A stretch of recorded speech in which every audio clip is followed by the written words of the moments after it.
Anahuac Sports Live is brought to you by ABC Nitrogen Services, Anahuac Florist, Anahuac National Bank, member FDIC, equal housing lender, The Beginning Mexican Grill, Community Christian Fellowship Church, Chambers County Abstract Company, Coastal Field Services,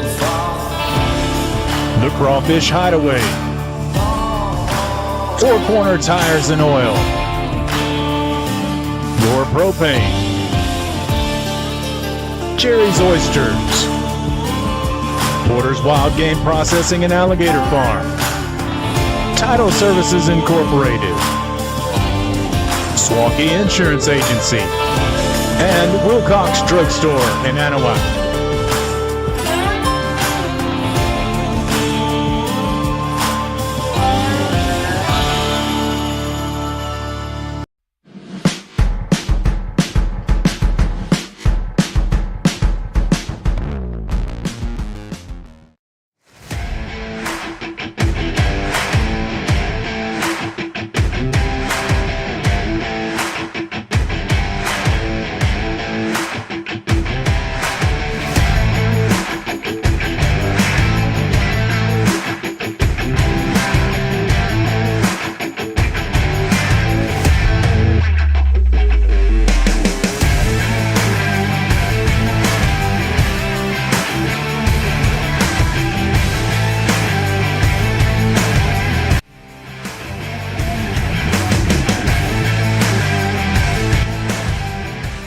Week 5 of the Texas high school football season is here, and Alex and I and Anahuac Sports Live come to you from Kirbyville, Texas, where the Anahuac Panthers take on the Kirbyville Wildcats for our first district game of the season, Alex. Yes, sir. Records are wiped clean, as everything that has happened in the past makes no difference. 10-3A play kicks off tonight, and we're going to have a pretty good one as the Wildcats, the defending 10-3A district champion, is taking on the Anahuac Panthers, who are, for most intents and purposes, the leader in the clubhouse to take this district this year. Well, you said it. I mean, if you look at the stats that are submitted every week, and Anahuac is leading in most categories, but this Kirbyville team is up there in their defense. We'll talk about that here in a little bit. As you mentioned earlier, the defending 10-3A district champions. So this game, Orangefield next week, East Chambers the following week. So these next 3 weeks are very pivotal for the Anahuac Panthers as far as their district goal is concerned, and that is winning solely that title for the first time, I think, since the late 90s. Yeah, when leading into tonight, obviously a hiccup last week against Lutheran South for the Panthers as they entered that ball game ranked number 10 in the state of Texas. And, we kind of talked about it in the broadcast, and Coach Neese kind of touches on it in the coach's interview here coming up. But, the opening kickoff, Anahuac gets it, opening kickoff, 3 and out for the defense. They get the ball, they march down the field rather quickly, 2 or 3 plays, put the ball in the end zone. Right. And then you kind of saw a malaise fall over the team for the rest of the first half. Yeah, and it did. It seemed like almost like they thought with that first score that they pretty much had it in the bag. And I mean, I'm not going to, it wasn't only them. I think from me watching up here in the booth last week, I was thinking, heck, they did 3 and out. They marched down the field. We're good, right? Mm-hmm. And I think that feeling kind of gripped them on the field. It gripped people in the stands. And that's when they kind of lost sight. And Lutheran South really just came out and punched them in the mouth, that first half.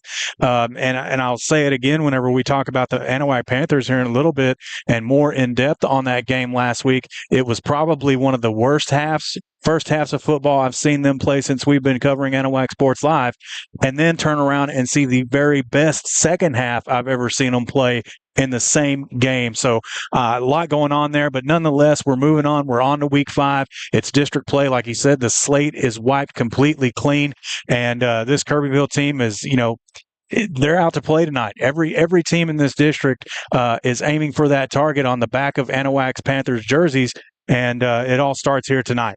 For those who are familiar with Texas high school football, knows that the Dangerfield football program has had elite offenses, and one of those cogs in Dangerfield was the offensive coordinator, Seth Hubbard, and he now moves to the head coaching position of the Kirbyville Wildcats. And that's going to make it a little bit different than what we've seen from the Wildcats the last few years. Yeah, it does. And he kind of inherits a team that graduated quite a few players last year. As far as starters returning on the offensive side, he only has 3. On the defensive side, he has 6.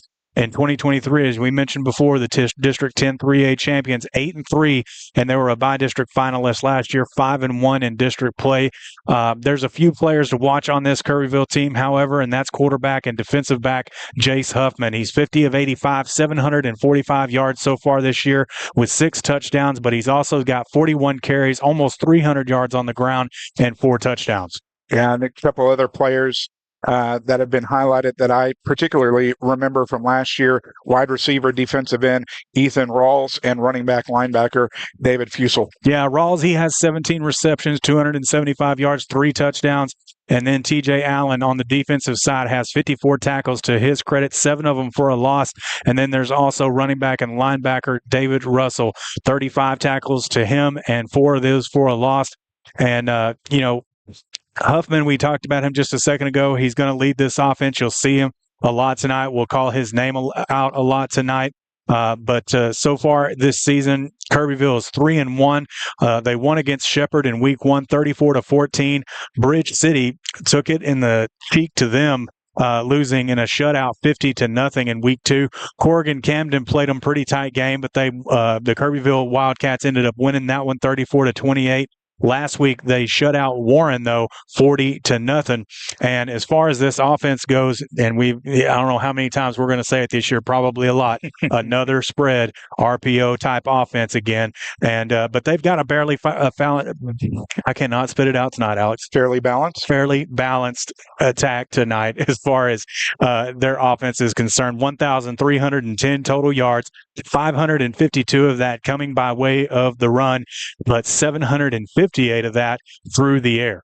Yeah, and one of the things that head coach Greg Neese touches on in the pregame interview is the wide receivers, as they've been able to go up and grab the fade route that Huffman has been, that Jace Huffman has been able to deliver there. On the defensive side of the football, they like to mix it up a little bit. Yeah, they do. They'll show a 5-2 and then they'll show a 4-2-5. I mean, they'll kind of try and stack the box some. I'm sure that they studied the tape on the Anahuac Panthers from last week and saw that, the defense from Lutheran South had a lot of success showing the blitz and getting into the backfield, putting Brady Barrier under pressure. So I'm almost positive we're going to see that tonight. But as far as their defense goes, they've allowed 1,181 yards total on the year. Most of that coming on the ground, though. 787 yards rushing allowed by this Kirbyville defense. And it's going to be interesting. We know about Anahuac's offense and how they like to run and gun and just air out the football. But Thomas Delao might have some success tonight as far as this defense is concerned and the way that they give up the rushing yards as the stats go. Corrigan Camden, for example, was able to run the football effectively in week 3, but they have the tendency to create turnovers in their secondary. So we talked about how Anahuac has to, it likes to pass the ball around, but this secondary is really, really good. They've got 8 interceptions and 6 fumbles. They're leading the district in that category for the defensive stats. Yeah, and one of the things that we even mentioned last week, and Trent, you and I talked about during the week, was the lack of the running game, which while head coach Greg Neese definitely enjoys the pass. They've been a balanced offense, turning out 100-yard rushing performances week after week after week, heading back to last year, a year before. And they just did not have any luck last week. No, and I think that has a lot to do with the Lutheran South defense, and that the way that they were playing up close and stacking the box against them, the running game was just pretty much non-existent because of that. We'll see what happens here tonight against this Kirbyville defense, but we're going to take a quick break. When we come back, the interview with head coach Greg Neese of the Anahuac Panthers, and then we'll talk about what the Anahuac Panthers have done so far this year right after this on Anahuac Sports Live. Building a new home? Does your driveway need a long overdue facelift? Or are you just looking to finally get that lot cleared to build something great?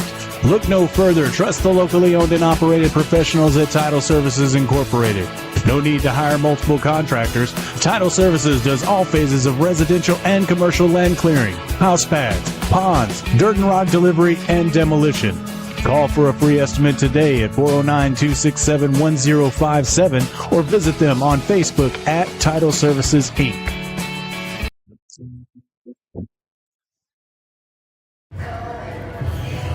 Welcome back to the Title Services pregame show, as we're joined now by the head coach of the Anahuac Panthers, head coach Greg Neese. And Coach, clean slate coming into tonight. Records kind of go out the window as district play begins. Obviously had a hiccup last week in the ball game. Started referring to it as the battle of attrition in the second half. Talk a little bit about the effort that your kids had last week. Well, we weren't real focused in the first half, obviously, and we might have scored too quick to start the game. I think maybe 2-3 plays we scored, and we might have dropped our guard a little bit. And they have some really good players over there. Had a couple of balls that were picked off in the first half that went through our receivers' hands, and found ourselves 24-8 at halftime. So when I went in, I chomped on them a little bit.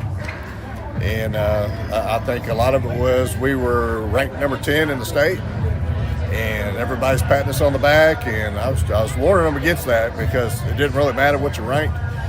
That just means you're doing good, and everybody wants to knock you off now. But I challenged them. I said, win or lose, second half, we're going to find out what we're made of. I said, y'all are supposed to be all that. You senior class, we're about to find out what y'all are made of. And they came out fighting, never gave up. And I think we took the lead probably 3 times second half, and ended up losing at the end when they scored, 54-51. But I was proud of our effort of coming back.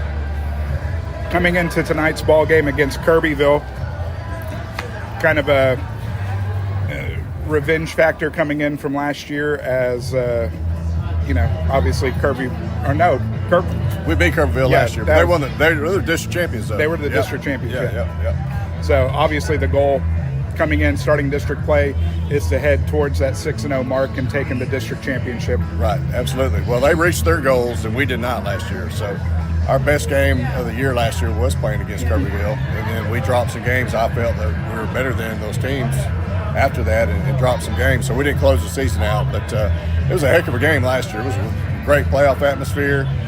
And you got the extra. I coached here for 12 years, and then Jackson Gore, my offensive coordinator, was my quarterback, and we had some really good teams. He was a district MVP, so we have this game circled in red every week. We don't want to lose to Kirbyville, and they would like to beat us. So anyway, it's not really about us, but the communities are great. Anahuac community, and then the Kirbyville community, they come out to the games. And last year it was just a great playoff atmosphere, and we came out on top. But they got a new coach, Coach Hubbard. He was the offensive coordinator at Dangerfield for the past few years, and everybody knows about Dangerfield. They got some great offenses, and he's bringing that spread concept here, and got a really good quarterback who's back from last year, a great competitor. And they're 3-1, and they played Bridge City. Their only loss, they lost 50-0, but Bridge City's really, really good this year. So they have a loss, we have a loss, and so it should be a great game tonight. Defensively, what are you going to have to do to shut down the offense? Well, we're going to have to pressure their quarterback, because they do have some guys on the outside receivers who can catch the fade routes and deep posts and things like that. So we can't give him time. We're going to try to heat him up and get him uncomfortable. Now, the danger there is he's a really good runner too. So we have to hem him up while we're heating him up. and try not to let it get loose. But we can't have him back there all day and just have time to shoot some deep balls. It doesn't matter if you got really great corners; they're going to complete one of those eventually. So that's what we have to do is pressure the quarterback. Flip side of the ball, what did you see on film defensively from Kirbyville? Well, they have a really good linebacker. Like when I was here, he was a little kid named TJ, and number 12, he's a really good linebacker. But, when I coach here, he was pee-wee football and stuff like that, and I know his family, but he's a really good linebacker. So we have to be aware of him, and we're trying to rush the football better than we did last week. I think we had rushed for like 30-some yards. We've been rushing for strings of 100 yards each game, and just couldn't find a way to rush it. So, if we can negate TJ from making plays and finding a way to rush the football, I think we'll be fine on offense. Coach, keys to victory for tonight's ballgame? Well, turnovers, like we always say. I mean, it came to fruition last week. We had 2 turnovers in the first half, and that was kind of the difference. Then we had a turnover there at the end of the game. Right. And, you just can't afford to have turnovers like that and give the other team extra possessions and then take away some of your possessions, some of your key possessions. So take care of the football. I think is key tonight. All right. Well, thank you very much for the time before the game, Coach, and best of luck in tonight's contest. Thank you, Alex. Head Coach Greg Neese of the Anahuac Panthers as we continue the pregame show after this on Anahuac Sports Live.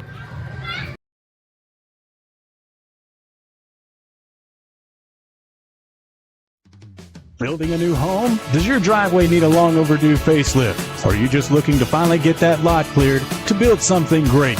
Look no further. Trust the locally owned and operated professionals at Title Services Incorporated.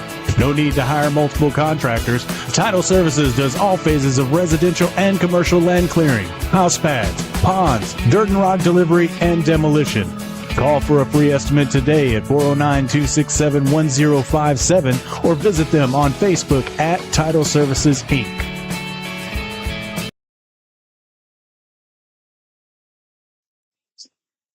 Welcome back to the Title Services pregame show. Alex Outram, Trent Hart, Hyla Hart here from Wildcat Stadium on the campus of Kirbyville High School, where Anahuac Sports Live is presenting the opener to 10-3A play. And, we heard from head coach Greg Neese, talked a little bit about the game last week and a little bit coming up this week. Offensively, we're going to have to see probably more than one score here in the first half. Oh, there ain't no doubt about that one. I mean, we talked about what the Anahuac Panthers did last week, but so far this year, 3-1 is the record. Cypress Community in week 1 with a win, 35-10. A big game against Woodville, 29-20.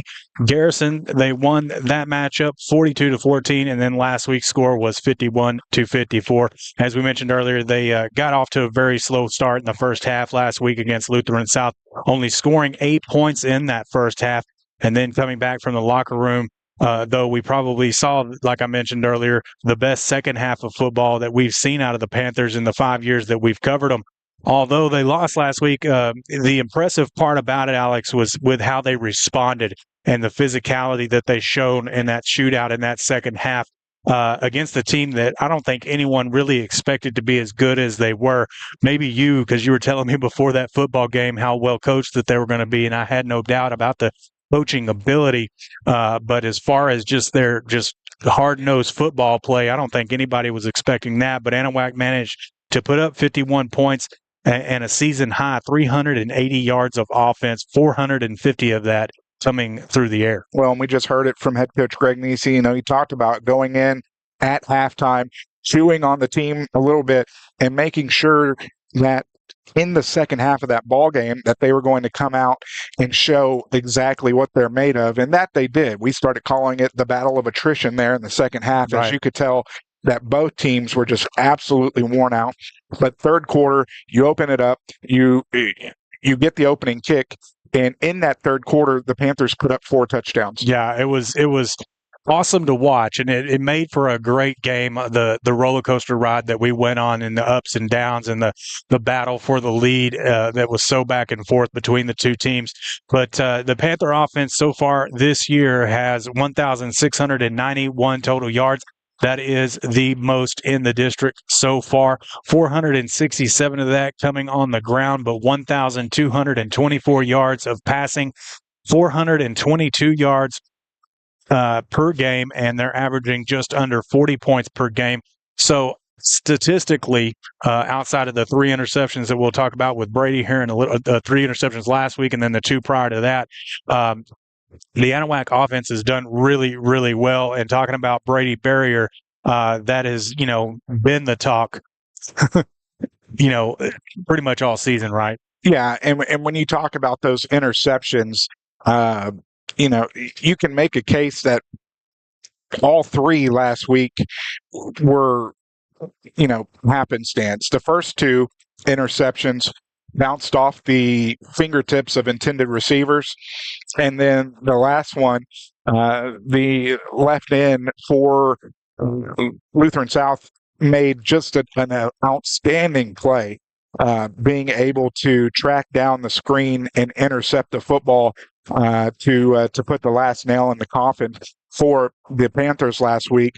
But as you said, as far as this offense, as Brady Barrier goes, so goes the Panthers. Yeah, and I got the graphic on your screen, but it doesn't look like it updated. I want to make sure that I get these stats right. So far this year, Brady Barrier actually has 1,224 yards of passing offense with 11 touchdowns, and he is 108. Let's see. 78 of 108 for that. And those interceptions, like we talked about, 3 last week, 3 the prior. So he's got 6 interceptions. And, I don't know why I didn't update that graphic. I guess I was just asleep at the wheel this week. But his favorite target is Talon Cunningham.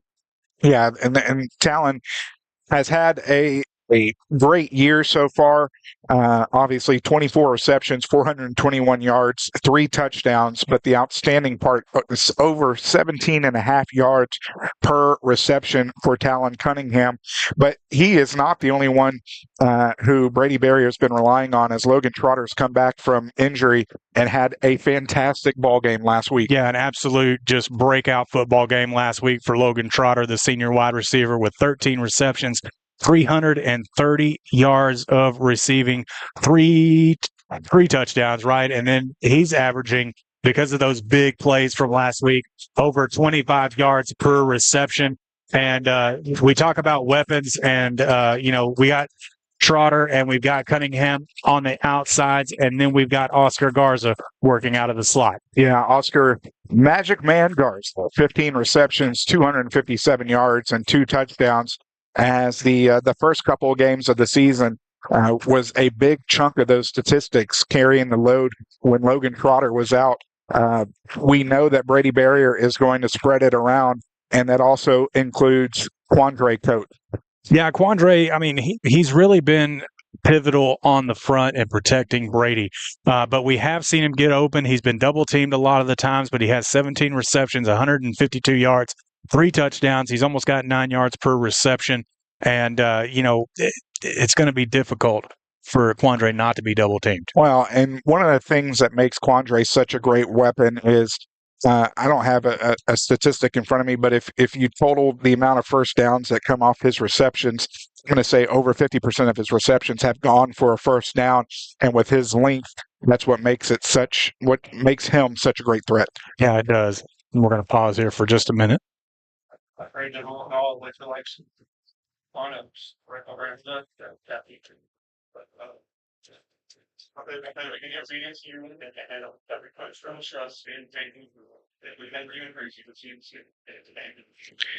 And then also, along with Quandre, Thomas De La O, the senior running back. Yeah, Thomas, we talked about the running game last week, and the Panthers just not able to establish it. But we'll see what happens here tonight, as Thomas has got 42 rushes, 236 yards, 2 touchdowns. He's averaging just over 5.5 yards per carry. He's also got 7 receptions for 54 yards and then 7.7 yards per reception as we go down to the field for our national anthem.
Great rendition of the national anthem there by the Wildcat Band.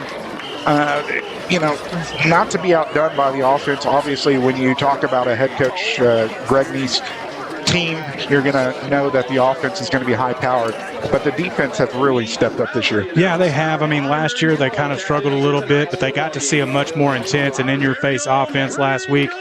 Gave up the most yards in a game that they have so far this season. They will need to hit the reset button this week against Kirbyville. That can be dangerous at times, especially passing if the stats are any indication to what they can do. But the defensive leaders, Tyler Kelly leading the charge, 69 tackles, 12 for a loss, 2 quarterback hits, 3 sacks, and then he got Justin Netterville, 31 tackles, 3 for a loss, 2 quarterback hits, and then you got Caden Campbell, 29 tackles, 1 for a loss, 2 quarterback hits, and Jesse Wilcox with 25 tackles and 5 hits to the QB. Team captains meeting at midfield for Kirbyville. That includes Luke Fusel, Leighton David, Jace Huffman, and Rafael Jimenez.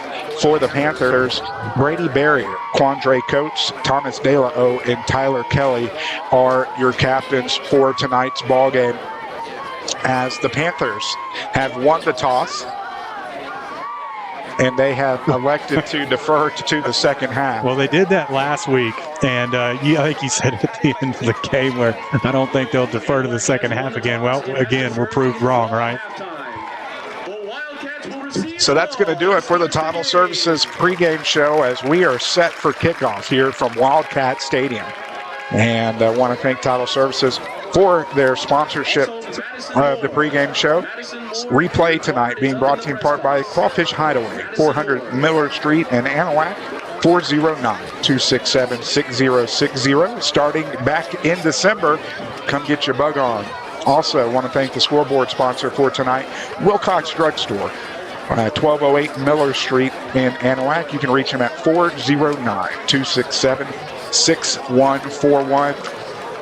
And this should be a fun ball game tonight, opener in District 10 3A play.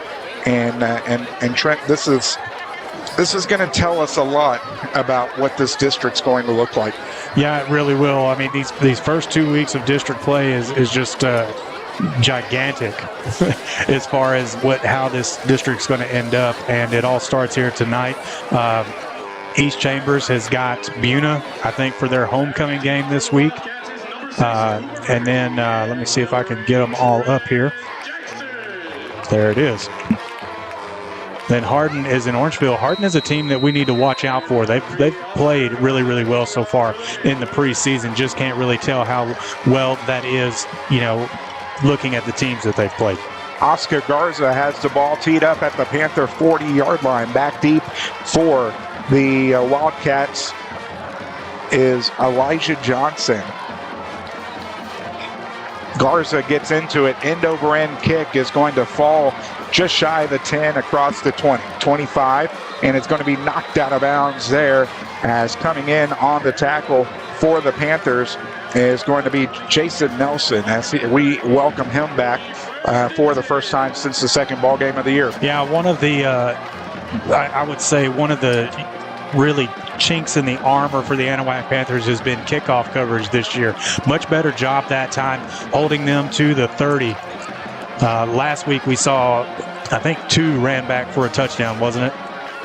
There was at least 1 that I know of.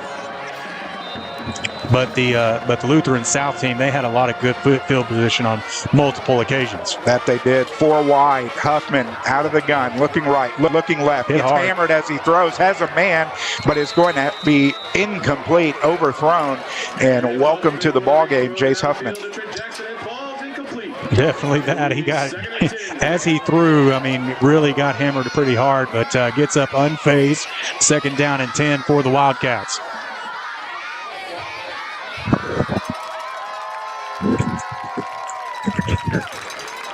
So back to the line comes the Wildcats. He's offset to his right by Fusel. Fusel gets it, and it's going to be tackled in the backfield. Getting back there, Tyler Kelly, as well as Caden Campbell, teaming up for the loss of 3 on the play.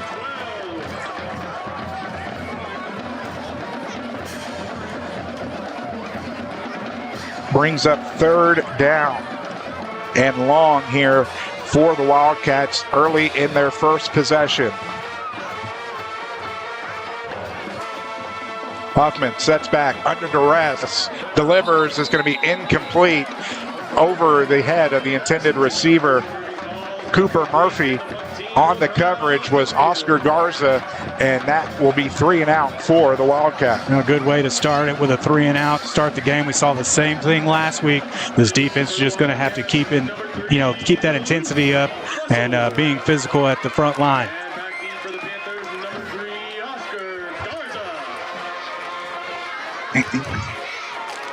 High snap, pulled down, and there's going to be a flag of running into the kicker. We're going to have to see and it will if be. It's the personal foul or the 5-yard penalty variety. It is the personal foul, so that's going to be an automatic first down on the against the Panthers. Erases that 3 and out, and that's the kind of penalties that you don't want to see early in a football game.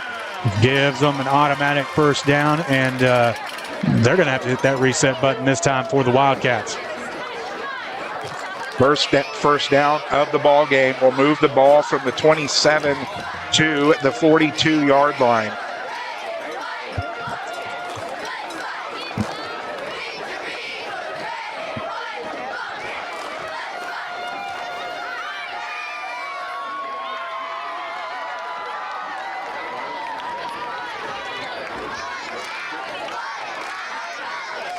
So first down and 10 after this spot. 11:06 remaining here in the first quarter.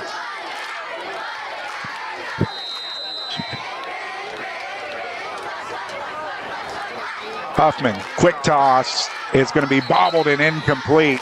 Oscar Garza in on the coverage, and that was Jason Nelson there who was looking to intercept the pass.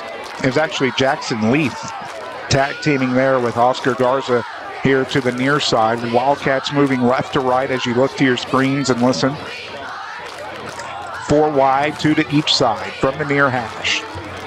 Huffman under duress, setting up the screen. Screen does, but it's snuffed out by the Panther defense. Quandre Coates in on the tackle after the pickup of 1, and it's going to bring up 3rd down and 9. Yeah, just a little jailbreak screen over there on the outside hash. They throw that quite often.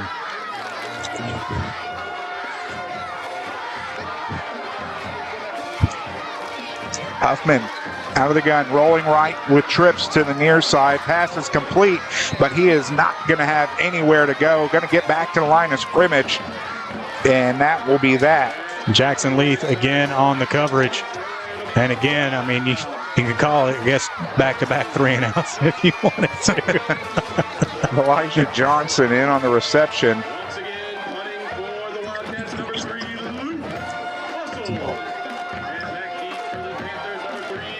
Handling the punting is Luke Fusel.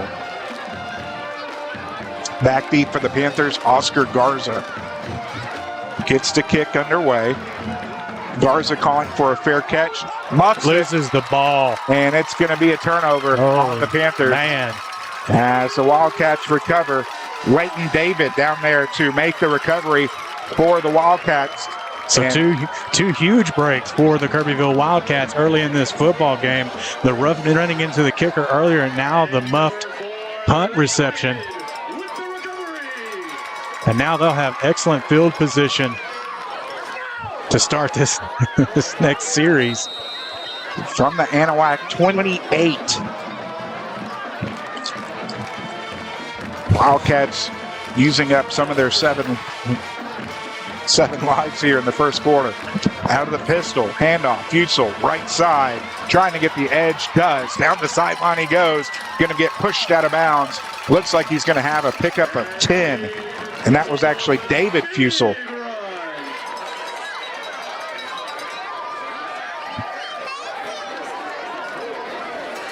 And it will be a pickup of 10.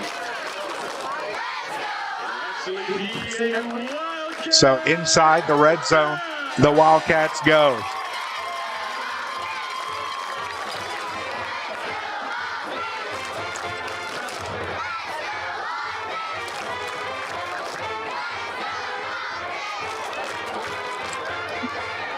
Huffman looks left, fade route, going left, fights with the defensive back.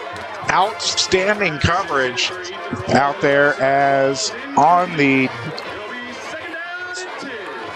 coverage.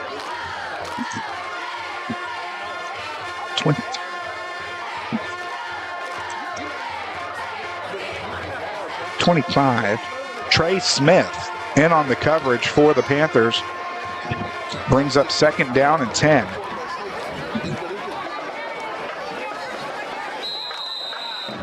And we're going to have early movement by the Wildcats. False start will bring up 2nd down and 15. First penalty of the ball game against the Wildcats. And that's a false start on the offense. It'll be 2nd and 15. 9:08 remaining here in the first quarter. No score.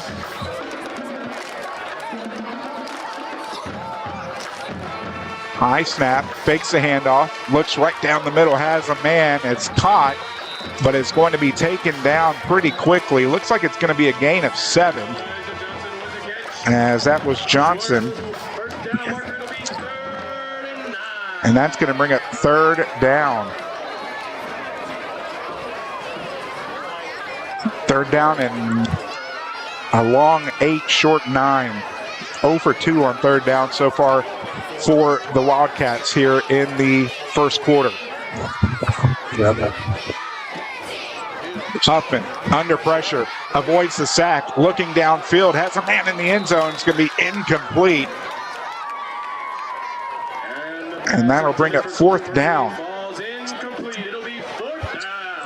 Kind of in no man's land here for the Wildcats, as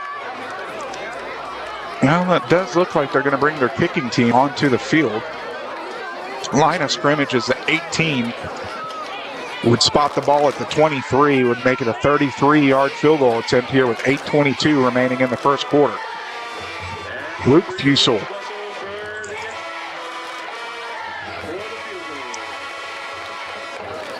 Tyler Kelly is in the end zone just in case the ball is short. High snap.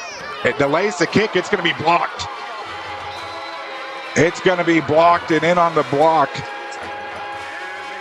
was Trey Smith, as he has made a couple of plays here in the first quarter, and just like that, the Panthers finally get the football.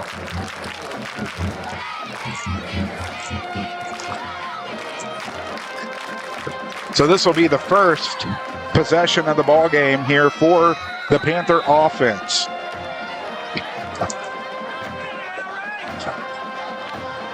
First down and 10. Cunningham in motion. Barrier is going to be almost intercepted, as Leighton David made a break on the ball against the intended receiver. Logan Trotter brings up 2nd down and 10. So close one there. Clock stopped with 8:17. Trips to the far side. Panthers moving left to right, sends Garza in motion. From the near hash. Barrier, quick toss, Coates has a block. Down the sideline he goes. He's going to muscle his way forward. Looks like he's going to be about a pickup of 5. We'll bring up 3rd down and 5. And sorry about that. I had to run upstairs to fix the tripod issue that we were having. But I think we're good now. So 3rd down and 5.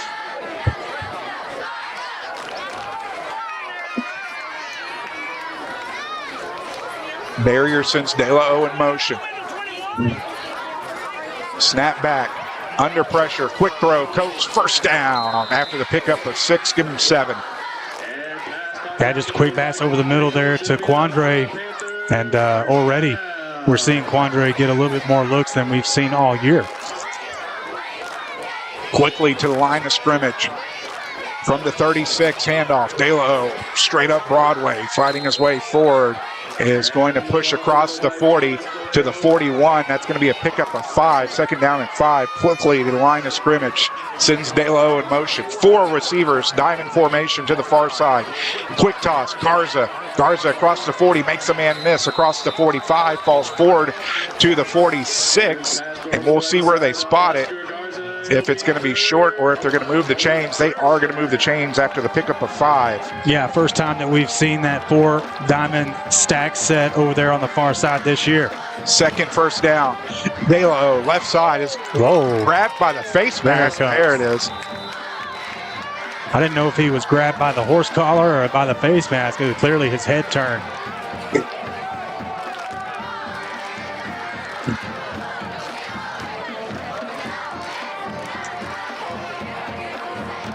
So tack on 15.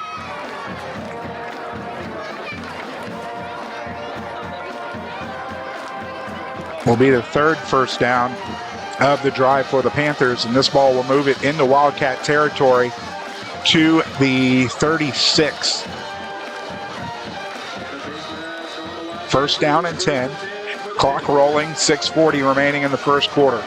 Barrier, handoff, Garza looking around the right side, makes a man miss as he's going to pick up 10, get him 11 on the first down on the handoff to Garza. That was excellent blocking over there, opening up that hole for Garza to follow. I think that was De La O going through that hole as well, blocking for him. And another first down for the Panthers. 8th play of the drive. Handoff. Give it back to him again. Almost got a face mask again. Yeah, close to it. But Garza on the handoff once more. And looks like he's going to have 7 on that carry. Yeah, we haven't seen Garza, working out of the backfield either so far this season. So definitely some different looks out of Anahuac than we've seen in the last 4 weeks. Barrier offset by De La O and Garza. Looking for the fade, looking to the end zone. Trotter tries to one-hand it, but can't come down with it. It's going to bring up third down. Yeah, just a little bit too long in the air and too far over Trotter's head. We have a third down and 5.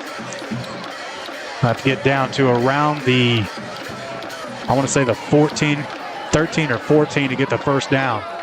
No, this angle's just bad. I think that's the 19. No, that's 16. Okay. 16 is the just line to achieve. A bad angle for sure. Kelly gets the handoff straight up. Bridewell pulls his way forward. But hit hard and tackled by number 60. Needed 5, got 4. That was Landon Spears on the hit up front. 4th down and 1 for the Panthers as Kelly remains in at running back. 3 wide. Barrier. Looking left. Throwing left. Has a man. It's going to be knocked away. So the Panthers can't convert. The 4th down will be a turnover on downs, and the ball will go back to Kirbyville. Unfortunate stalling out in the red zone for the Panthers. 5:12 remaining here in the first quarter. The ball will go back to the Wildcats. Scoreless here with 5 minutes and 12 seconds to go in the first quarter. Kirbyville will have it first down and 10 at their own 18.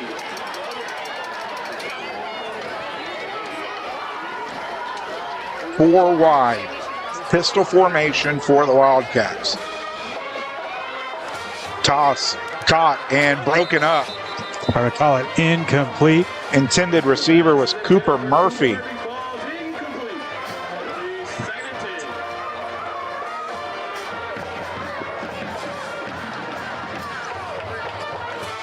Two of 7 for Jace Huffman through the air so far. 2nd down and 10. Handoff. It's going to put the ball on the ground. Met up front by number 33, Justin Netterville, and didn't quite catch the other number. I think it could have been Brad Coates in there on there to break it up and put the ball on the turf. But just good defensive front play there by the Panthers. Wildcats will remain in the pistol. That was actually 52, Adrian Torres. Sets back. Huffman is going to keep it himself. Has room. Across the 20. Puts the ball down. Drilled at the 25. We'll see who has the ball. I think Kirbyville did come back up with it. They did have it, but not going to be enough for the first down. We'll bring up 4th down. And James Huffman with the carry. Just short of the first down marker. It'll be 4th down.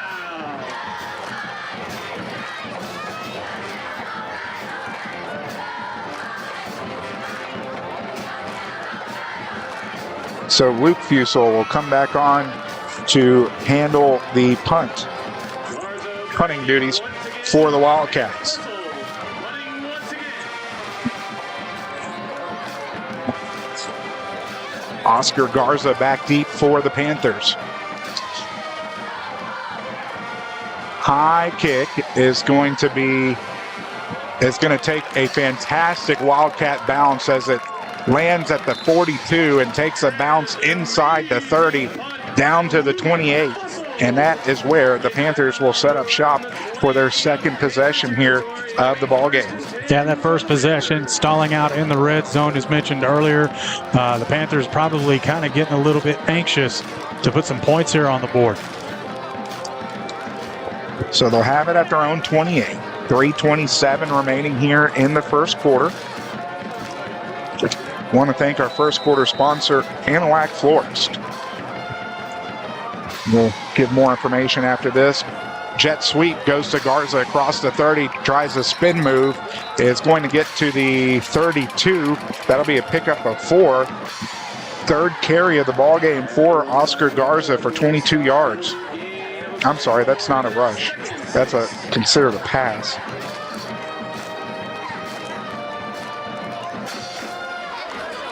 Second pass reception for Garza for 9 yards. Second down and 6. Barrier out of the gun. Blitz coming and is not going to get away. He's going to get dropped at the 25-yard line. That's going to be a loss of 8.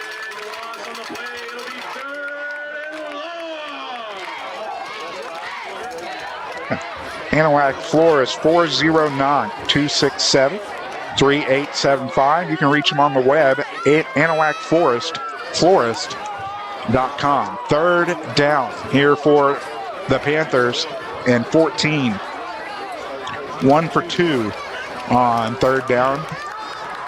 Barrier sets back, looking down the middle, has Coates. First down, 45-50. Makes a move, 45-40. Towards the far sideline he goes. He's finally going to get pushed out of bounds at the 25-yard line.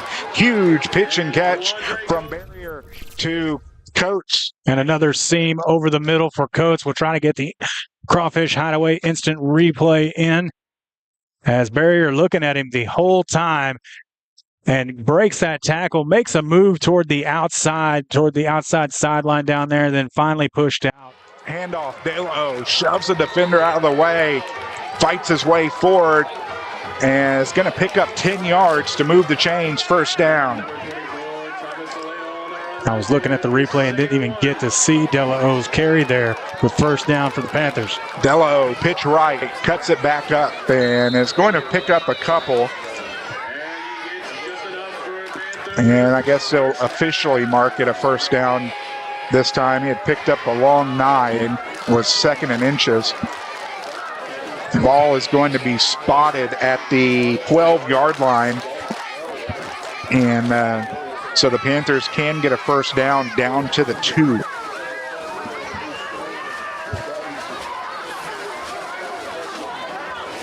Barrier out of the gun. Tight formation. Looks left. Throws left. Off the fingertips of Talon Cunningham. Will bring up second down and 10. Yeah, just another too much on the football from Barrier and off the fingertips of Talon Cunningham down here on the near side. Looks like Barrier's just having just a little bit of trouble trying to get dialed in so far tonight. Getting those passes put into the chest. Second down and 10. Line of scrimmage is a 12. Whistles before the snap. As we're going to have a timeout called by Kirbyville. And we'll take our first timeout of the first quarter. This was a minute 15 left. Back after this on Anahuac Sports Live. From custom processing, professional guided hunts, high tanning, and gator merchandise, Porter's Processing and Alligator Farm offers a personal experience like no other. Locally owned and operated in Anahuac, Texas since 1987, Porter's has been Southeast Texas' choice for any hunting adventure need. Now offering full-service processing of gator, deer, beef, hogs, and other wild game, make Porter's Processing this hunting season's one-stop shop. Go to portersprocessing.com or call 409-267-8413.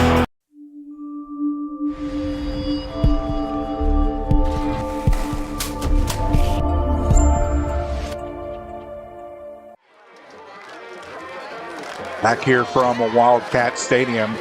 2nd down and 10 for the Panthers. In the Wildcat red zone. From the 12. 2 receivers to the near side, 2 to the far side. Barrier looks right. Looking to the end zone, has Trotter, and it is going to be incomplete. Oh, couldn't hold on to it with Trotter. I thought he had it there to get his feet down, but he did not. It'll bring up a 3rd down. Yeah, he had the ball. He just couldn't get that foot down. And that will bring up 3rd down and 10. 5 of 10 through the air for Barrier. 8th play of the drive.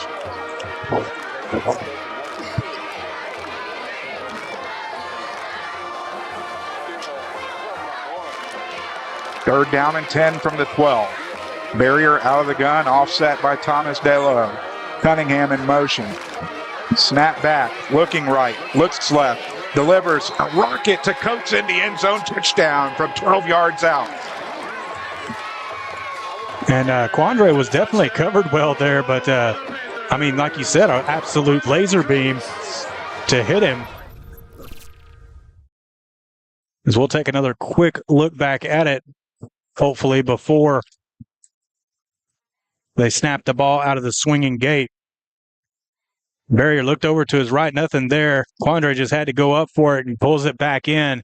2-point conversion to Coates on the right side of the end zone out of the swinging gate formation is complete. 2-point conversion good. And with 1:03 remaining in the first quarter, the Panthers have struck first. Your score, Anahuac 8, Kirbyville nothing. Back after this on Anahuac Sports Live. Since 1948, Wilcox Drug Store has been the Anahuac area's most experienced and trusted pharmacy. Continuing its long-lasting reputation for personal attention to all your medical needs, Wilcox Drug Store offers counsel, refills, transfers, compounding, flu shots, and delivery. Visit pharmacist Dave Wilcox and his experienced staff today at 1208 Miller Street in Anahuac or call 409-267-6141. Wilcox Drug Store, delivering solutions, delivering confidence. Swanky Insurance in Anahuac, Texas is dedicated to community and service. That includes saving you money.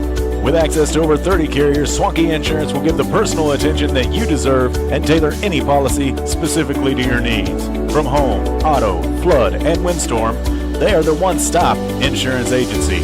Call agent and owner Todd Swanky to get your no-obligation cost-saving quote today at 409-267-3115, or you can visit them at swankyinsurance.com.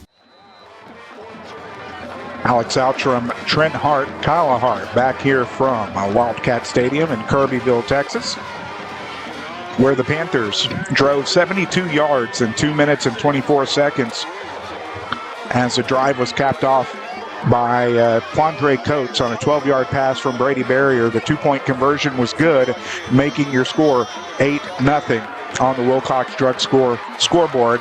Down the sideline he goes. Flag comes out. Could have been a block in the back. We'll see what it is. And a flag on the play.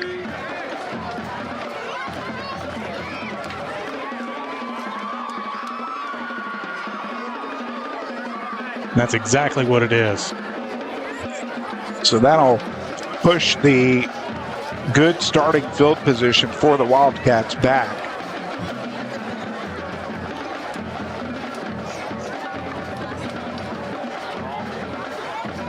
This will be their 4th possession here starting in the first quarter.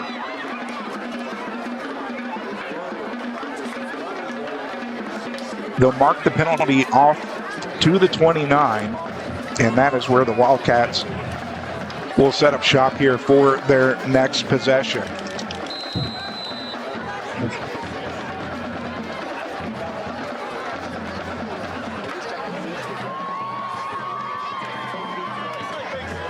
First down and 10 as Huffman brings his offense back onto the field. Out of the gun, offset to his left by Fusel. Delivers, wide receiver screen is going to be caught and taken down quickly, as in on the tackle is going to be Bladen Josephson. Not much there through the air as they actually get back to the line of scrimmage. Excellent coverage there by Josephson to get to him quick and sniffing out that, again, jailbreak screen as they like to call it. 3 for 8 through the air for Huffman for 1 yard this evening. Second down and 10. Pistol quickly left side makes a move, is going to be tackled as that pass went to Rawls once more. It's going to be a pickup of 4, but that will be the last play of the first quarter as we head to the second quarter of action. Stick around here on Anahuac Sports Live.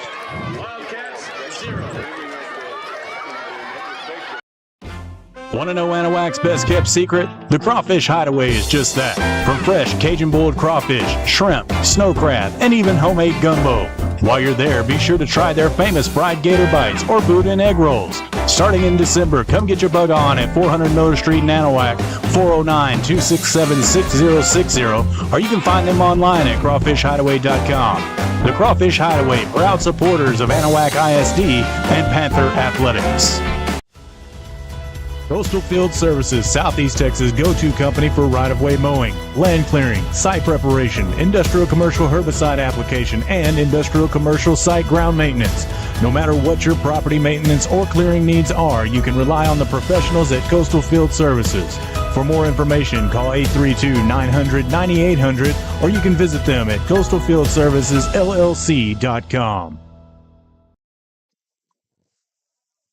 And if you want to get a special shout out live here on the air, you can do so by donating to Anahuac Sports Live at Venmo, CashApp, or PayPal, any of the QR codes on your screen.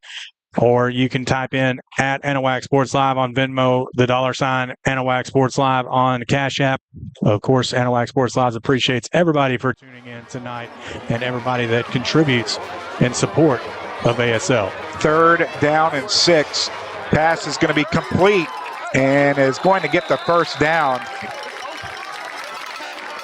And luckily, Jackson Leith there to hold him. He was the last man to beat before he got out in the open field. Will move the chains for the Wildcats. Pick up a 14 to number 14. Elijah Johnson moves the chains. Third first down into the ball game for the Wildcats as they convert on third down and long. Huffman sets back, throws right, is going to be incomplete as the receiver hadn't even turned around out of his break to see that the ball was coming. We'll bring up second down and 10. Yeah, just wasn't even looking at it. I think maybe quarterback thought that he was supposed to, just make a quick turn back towards him, and he didn't.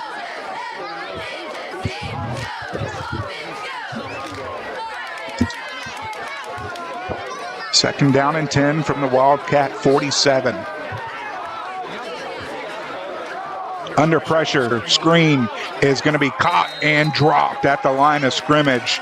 Garza there with an excellent play because they were bringing the house, and there were definitely Wildcat offensive blockers over there to help him out, but Garza was all over it to bring him down and to bring up third down and 10.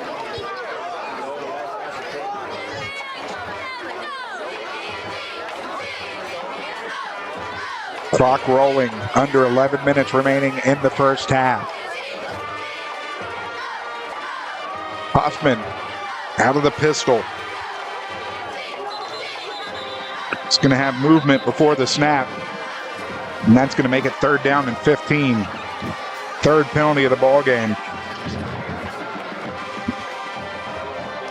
for the Wildcats for 20 yards. Again, ladies and gentlemen, let us know how we look on all three platforms. We are on live at YouTube, Facebook, and Twitch. Just like to know whatever all of them look like. Make sure everything's smooth and you're hearing everything well. We appreciate it.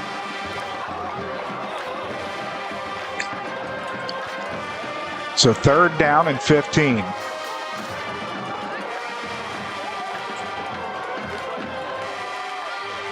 Huffman is out of the pistol. 3 wide. Sets back. Blitz coming. Lofts it up down the sideline. Is going to overthrow his intended receiver. Was looking for Ethan Rawls.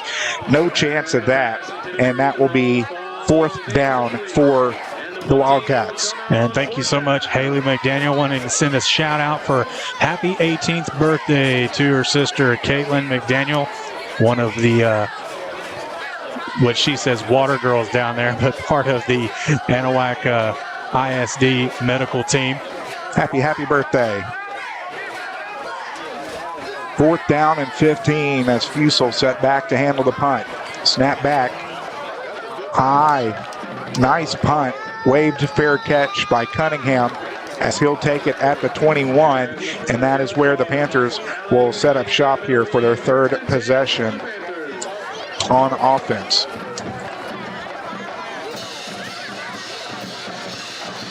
With 10-11 remaining in the first half. Want to thank Anahuac National Bank for sponsoring today's second quarter. 801 Ross Sterling, 409-267-3106, or on the web, anbank.net.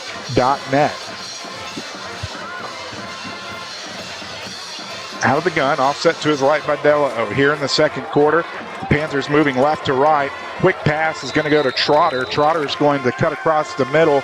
Is going to get 5. We'll bring up 2nd down and 5. Yeah, a little pump fake to try and get the Wildcats to bite with Brady. But Trotter cutting over the inside of the middle of the field.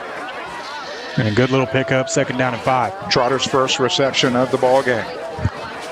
2nd down and 5, fakes the handoff. Under pressure, steps up in the pocket, looking downfield, has a man. It's Trotter, but the ball was thrown short. Incomplete.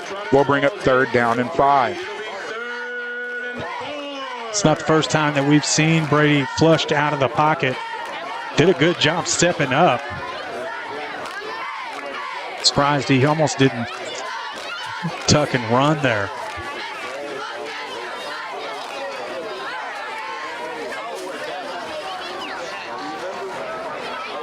Third down and 5. Barrier out of the gun, under pressure, is going to have Coates. Enough for the first down. Down the sideline he goes, 45-50.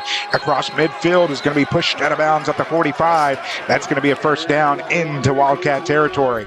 And another big gain. We're going to go back to the live feed because that Panthers are hurrying back up to the line. 25 yards. Handoff. Dalo right side bowling his way down.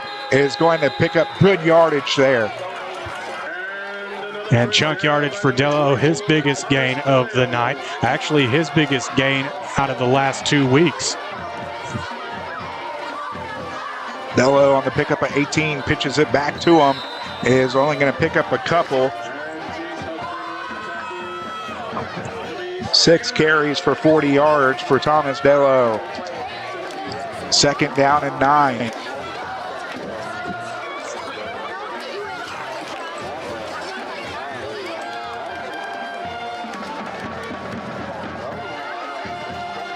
Clock rolling, 8:45 and counting. Barrier looks left.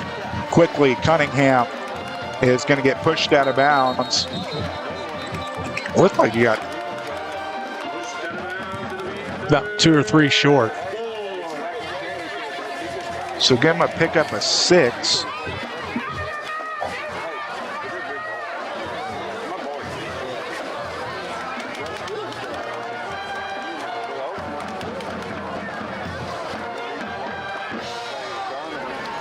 Handoff. Dalo fighting his way forward. We'll see if he got enough for the first down. Needed 4. I think he did.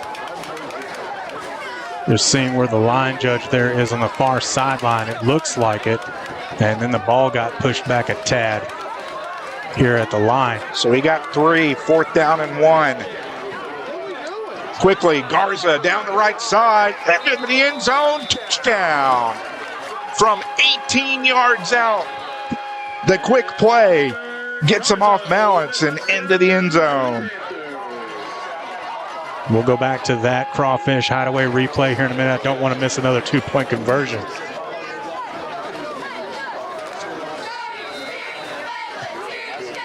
Swinging gate formation once more. Barrier looking to the sideline. They'll go back to the point after. Garza handling the point after. Barrier, the holder. Snap back. Kick is up. The kick is good. So with 7:42 remaining in the first half, the Panthers have tacked on another touchdown. They now lead at 15-0. Stick around back after this. Jerry's Oysters is a 3-generation family-owned and operated business located on Galveston Bay since 1970.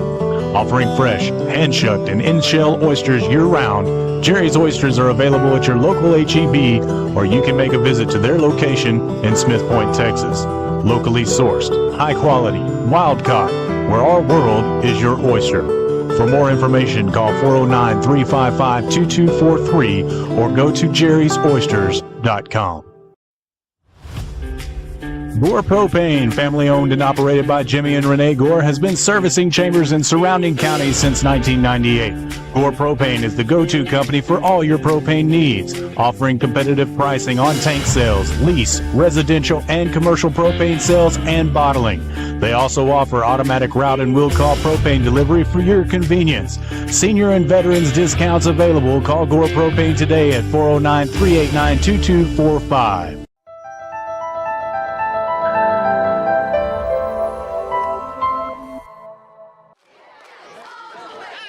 Oh, it's out from Trent Hart, Kyle Hart back here from Wildcat Stadium, where the Panthers marched 79 yards in 2 minutes and 31 seconds.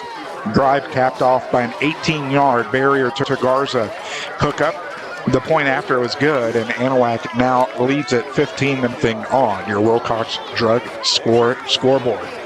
Garza has the ball teed up at the 40. Gets into it, line drive, end over end kick, bounces taken at the 15, across the 20, breaks a tackle, and is going to be wrestled down to the field at the 25. And that is where Kirbyville will set up here for this drive. And offense has started to begin clicking here in the last couple of drives. Yeah, it has. I mean, they're getting a little bit better of a rhythm here in the second quarter of play. Like I mentioned earlier, it seemed like that Barrier was, trying to find his niche and getting those passes more accurate and put them in the chest, but it seems like they're starting to do so, and the defense has been playing excellent so far.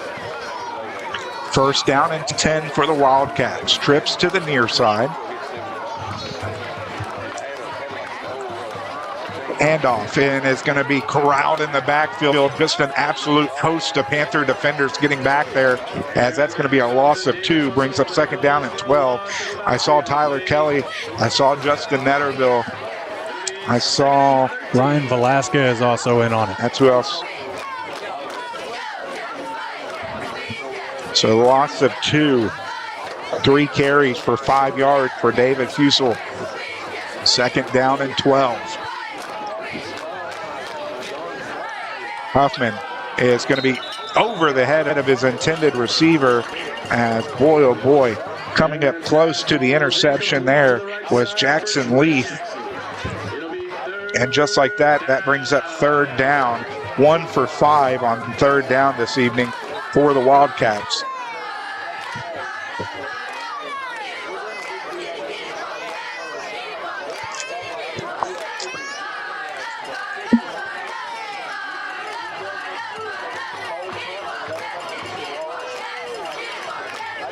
Blitz coming. Under pressure, and it's going to be dropped. 53, Caden Campbell on the big sack for the Panthers. Huge loss of 10.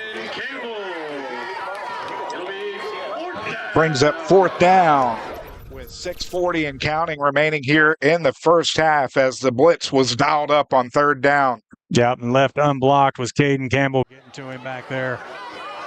A great defensive call. Luke Fusel handling the punting duties from his own goal line.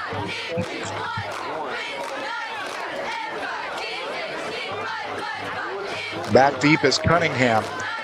Snap back. High kick. They're going to let it bounce. Bounces at the 37 and takes another Wildcat bounce. Good for about 10 more yards as the Panthers will set up shop for the first time this evening in Wildcat territory. Have great field position to start this possession for the Anahuac Panther offense off the tail end of that Caden Campbell sack. And as I mentioned earlier, the Anahuac Panther defense playing lights out football so far here tonight, despite a couple of mishaps in the first quarter on the muff punt and the hit of the kicker on that first possession. Barrier out of the gun. Sends De La O in motion. Handoff. De La O straight up Broadway. Avoids a tackle around the left side. He goes 30 toward 25. Is going to get pushed out of bounds. But not before he's able to pick up at least 20 yards. Excellent second effort there by De La O. 25 yards. They're going to get back to the line and go back. First down and 10. Pitch right. De La O off his hands is going to fall down on it at the 25. That's going to be a loss of 4. We'll bring up second down and 14. Yeah, just mishandling it there on the exchange from Barrier to De La O.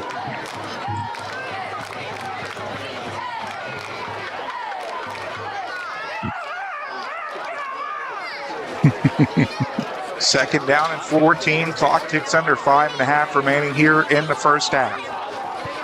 Barrier looks left, throws left. Coates breaks the tackle. Down the sideline he goes, cuts it back up. 10, 5, into the end zone, touchdown. No one's going to stop the freight train coming through from 26 yards out. And Coates having a staple game here tonight. Kirbyville Wildcats not having an answer for him so far. We'll go back to that replay here in just a moment. Swinging gate again, but they will go back to the extra point formation. Garza will tee it up.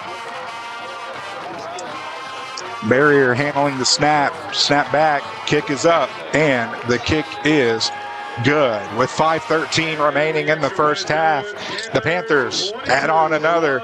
They now lead it 22-0. Back after this on Anahuac Sports Live. Mouth-watering burgers, fresh local seafood, and so much more. Make Channel Marker 17 the destination to satisfy any appetite. At the mouth of Double Bayou on beautiful Trinity Bay, take in the great views dining outside by the water while enjoying a great meal with the family. Takeout and dine-in is available. Call 409-252-4370 and find out why Channel Marker 17 is the treasure of Oak Island.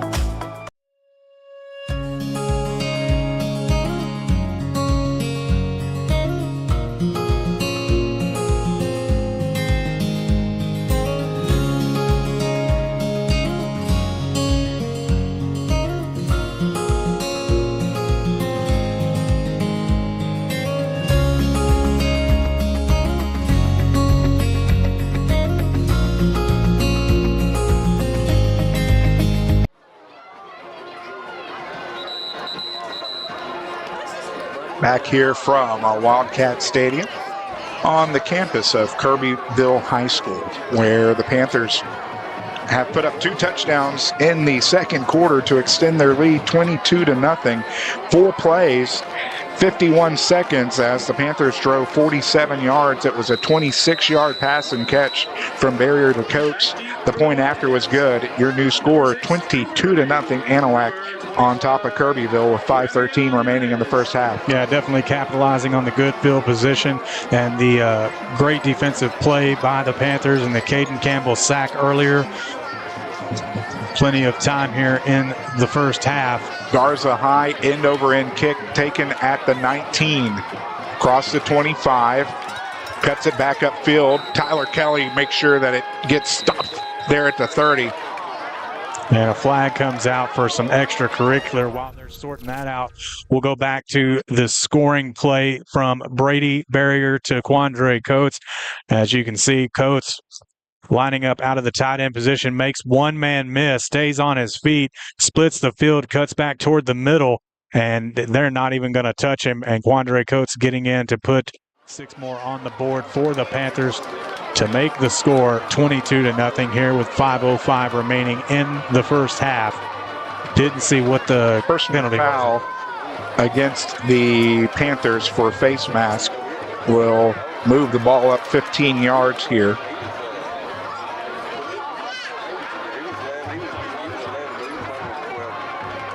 As Kirbyville will start in between the 43 and 44 yard line. We'll call it a 44, first down and 10.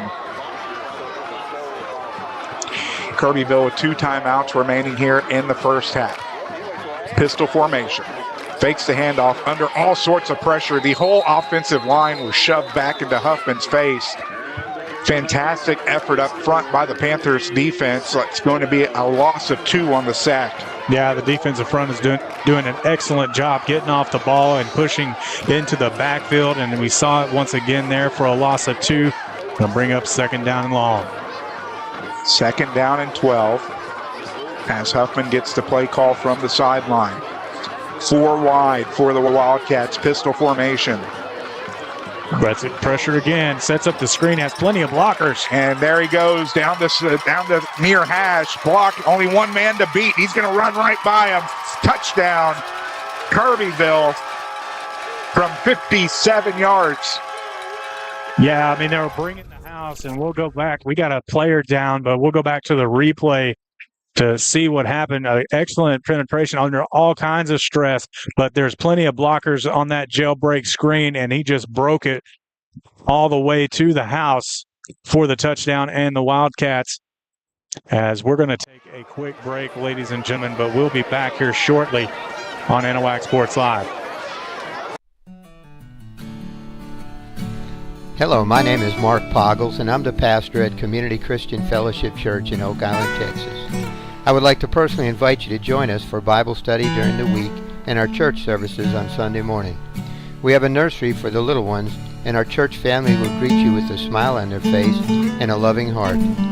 Come and celebrate with us as we study God's Word and give Him all the praise and thanks He deserves. Hope to see you there. Take care and God bless. Go Panthers!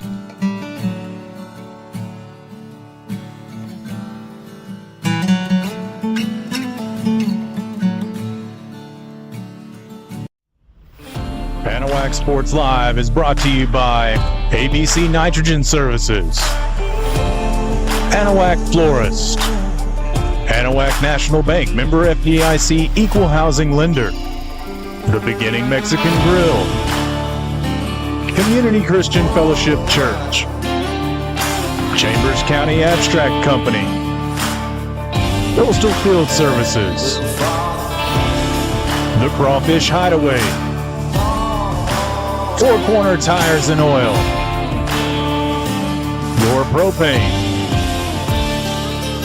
Jerry's Oysters, Porter's Wild Game Processing and Alligator Farm, Title Services Incorporated, Swaukee Insurance Agency, and Wilcox Drugstore in Anahuac.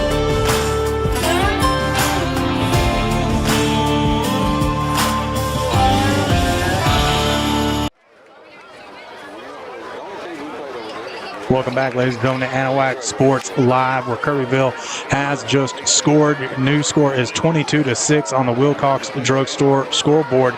Want to shout out to Blake Edwards for donating to the channel, saying, "Stay on them, let's go get district," from the Edwards family. Thank you so much, Blake, for your donation. Snap back, kick is up, and the kick is shanked. No good, as the point after is no good. So with 4:19 remaining, your new score is Anahuac leading Kirbyville 22-6, and we've seen them utilizing that jailbreak screen. This time, it finally breaks through. Yeah, when I was watching film on them yesterday, I noticed that they throw that a lot. I mean, they'll throw it on the sideline to sideline, but they like to do it more toward the interior of the field, inside the numbers, and we saw it right there as they took advantage of the Anahuac blitz, and nobody there to catch him, and Kirbyville able to get into the end zone for the first time tonight. 46 seconds, 2 plays, 56 yards on a 58-yard Huffman to Murphy pass and catch, as Murphy did a lot of the work. Huffman took a shot on setting up the screen. The point after was no good. Your new score, 22-6, Anahuac leading Kirbyville on your Wilcox Drug Store scoreboard.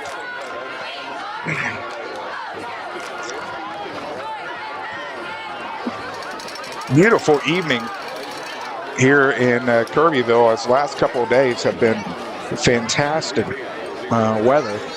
Definitely that. 73 and crystal clear here in Kirbyville.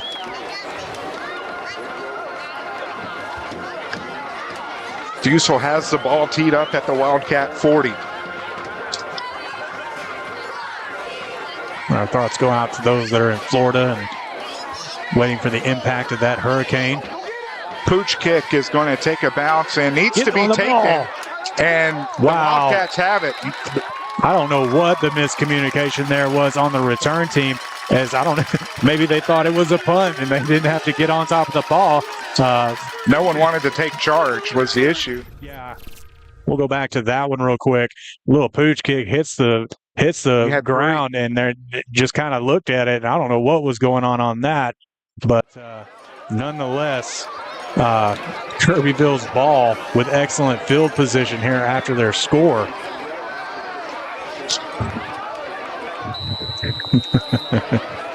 Man. First down and 10 from the Panther 33-yard line. Special teams continue to plague this Anahuac Panther team.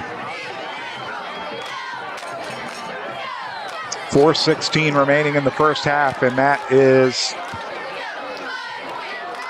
a different quarterback. Handoff. Fusel is going to get caught in the backfield and drop. Number 10, Ryan Coleman, the junior.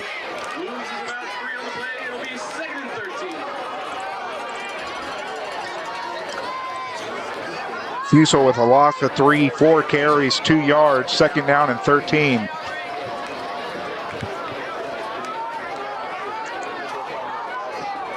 Fusel being looked at, or Huffman, being looked at by the training staff down here.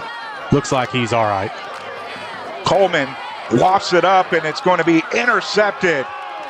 Has some room to go across the 20, and is that was a 15. He's going to get taken down at the 19, and just like that, the Panthers end up with the ball. Trey Smith with the interception for the Anahuac Panthers, as, just a moonshot, just let the ball hang up there too far, and Smith watching it all the way into his hands.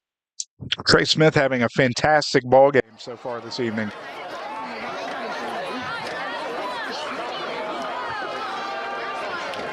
So from the Kirbyville 19, Barrier brings his offense back onto the field. Quickly, hook and ladder from Trotter, from Cunningham to Trotter. Yeah, the hook and ladder did work. No, that was Trotter to Garza. Garza can't come up with it, so that's a fumble. And another mishap, as you can see, and then just a little too far behind him as Garza could not come up with it, and the Wildcats recover. Another big break for Kirbyville. So the pass was good for 2 yards.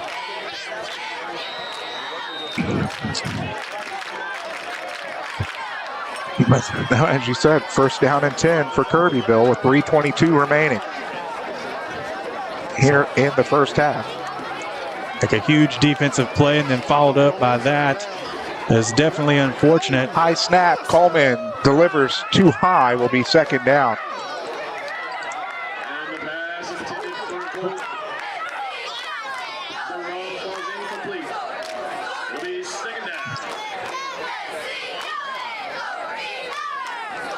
as Huffman checks back into the game.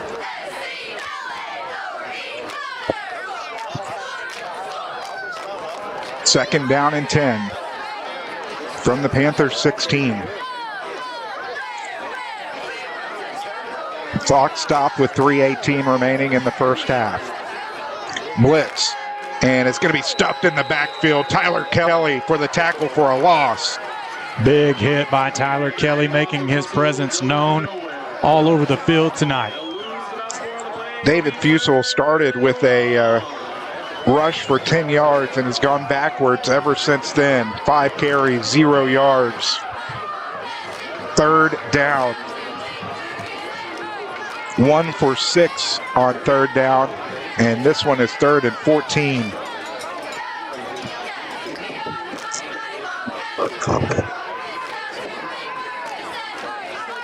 And it looks like the Wildcats are going to take as much time off the clock as they can, and they're going to call a timeout here with 2:29 remaining in the first half. It's going to be 3rd down and long. We'll have it after this on Anahuac Sports Live.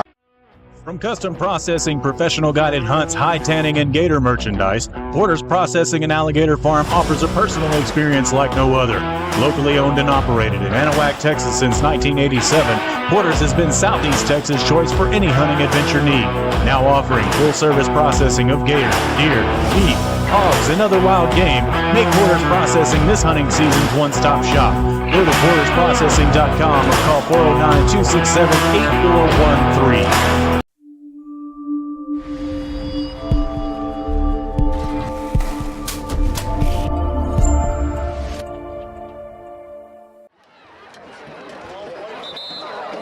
And welcome back, ladies and gentlemen, to Anahuac Sports Live. We appreciate everybody who has donated so far here tonight. We still have some advertising spots available for the remainder of the season. If you have a business that you want to get out there and get noticed and get you a commercial done on Anahuac Sports Live or sponsor a quarter, we got some room for you. 3rd down and long. Huffman sets back under pressure, throws it up for grabs in the end zone. It's going to be intercepted again. That's Trey Smith again. And he did come down with it, so Trey Smith. His 2nd interception of the ball game. So again, letting the ball hang a little bit too much. There was Huffman this time. Throwing it into double coverage. And just waiting on it, and Trey Smith right into his breadbasket. Comes up with his 2nd interception of the night. So the Anahuac Panthers avoid a would-be disaster there on the turnover that was made from the hook and ladder play. We'll expect them to keep it on the ground for the remainder of this half.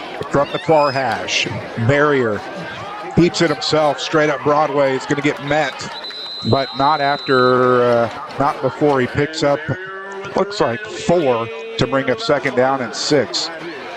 It'll be 2nd and 5. Making 2nd down and 5. We're kind of at a weird angle tonight. Yeah, it is. It's hard to see where exactly the down marker ends up or where that sideline judge Barrier stands. Looking left, has Cunningham, gets the feet in, complete 1st down. Well, there is a flag on the play. It's in the neighborhood of holding. Personal foul, chop block against the Panthers. Well, so that erases the pass and catch from Barrier to Cunningham, and that'll be half the distance to the goal.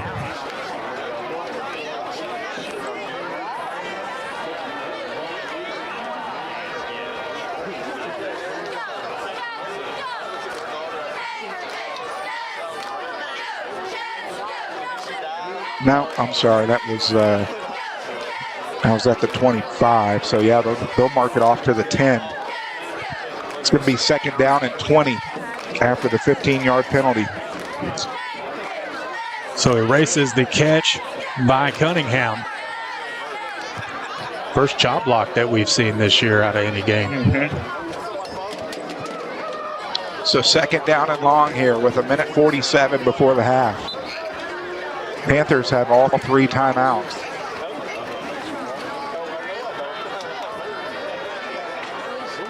Now we're going to have a huddle.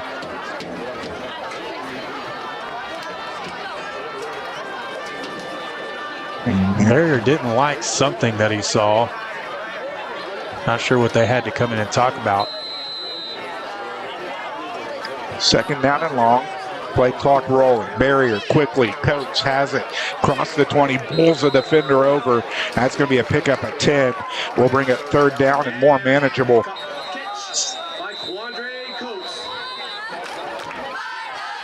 And we're going to have a timeout.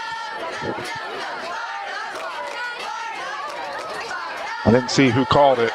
Anahuac did. So the Panthers use their first timeout of the, oh, that sounded country. First timeout of the first half. 96 seconds remaining. And want everybody to stick around for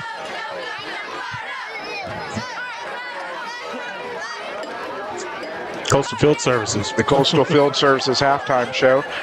We'll go over scores from around the area, around the district, and deliver stats as we have them. We'll also make sure to get the pride of Anahuac, so everybody can see the band.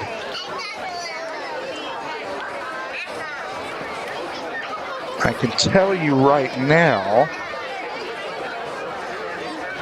my picks are in a good spot. Watching that Hitchcock-Silsby game. Silsby, they're close to him. It's 14-10. Hardin, I'm glad I picked Hardin Jefferson. I took Livingston, but I'm still pretty comfortable with that score at 20-16. 3rd down and we'll call it 7. 2 for 4 on 3rd down for the Panthers. Barrier sets back, looking downfield, has a man. It's Cunningham. It's complete, and it's a 1st down. It's kind of the same play that we saw earlier that got erased from Brady to Cunningham. Just a quick throw over there to the far sideline, moving the chains. Needed 7, got 14. Only Talon's 2nd catch of the ball game for 20 yards. 1st down and 10. Barrier from the 39. Under pressure is going to get it away. This time it's the Cunningham down 45, 50. It's going to get out of bounds. It's across midfield at the 48. They're going to keep the clock rolling. And we're going to have an official timeout on this field. We're going to take it with them. Don't go anywhere. Minute 7 remaining here in the first half.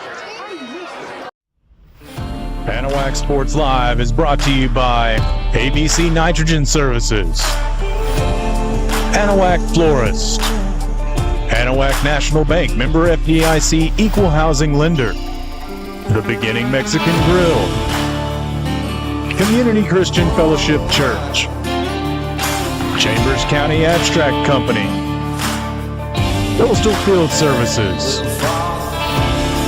The Crawfish Hideaway, Four Corner Tires and Oil, Your Propane, Jerry's Oysters, Porter's Wild Game Processing and Alligator Farm, Title Services Incorporated, Swaukee Insurance Agency, and Wilcox Drugstore in Anahuac.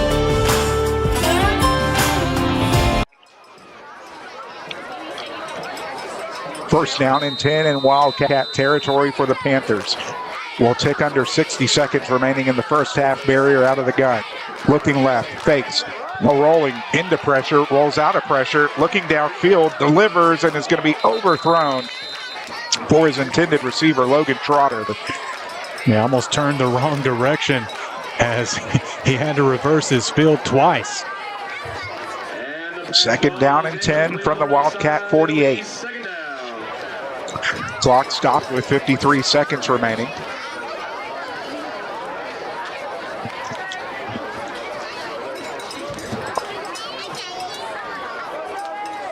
I'm trying to watch if there's not much mismatch except for from on the tight end side with Quandre Coates that we've seen tonight. Barrier, snap back, steps back, looking left, throwing left, and it's going to be through the hands of a defensive back. And Cunningham couldn't believe it, was actually caught off guard because he saw the defensive back so far ahead of him. Went through his hands and then off the hands of Cunningham. Yeah, I don't think Cunningham was expecting that pass to be coming his way. A little bit of a soft touch on it to bring up a 3rd and long situation for the Panthers. 3rd down and 10 from the Wildcat 48. 46 seconds remaining in the first half.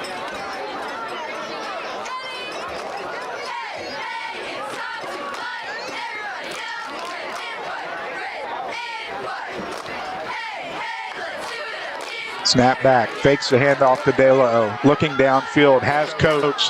Then complete for the first down, flag down, but down the south line, he rumbles. 10-5.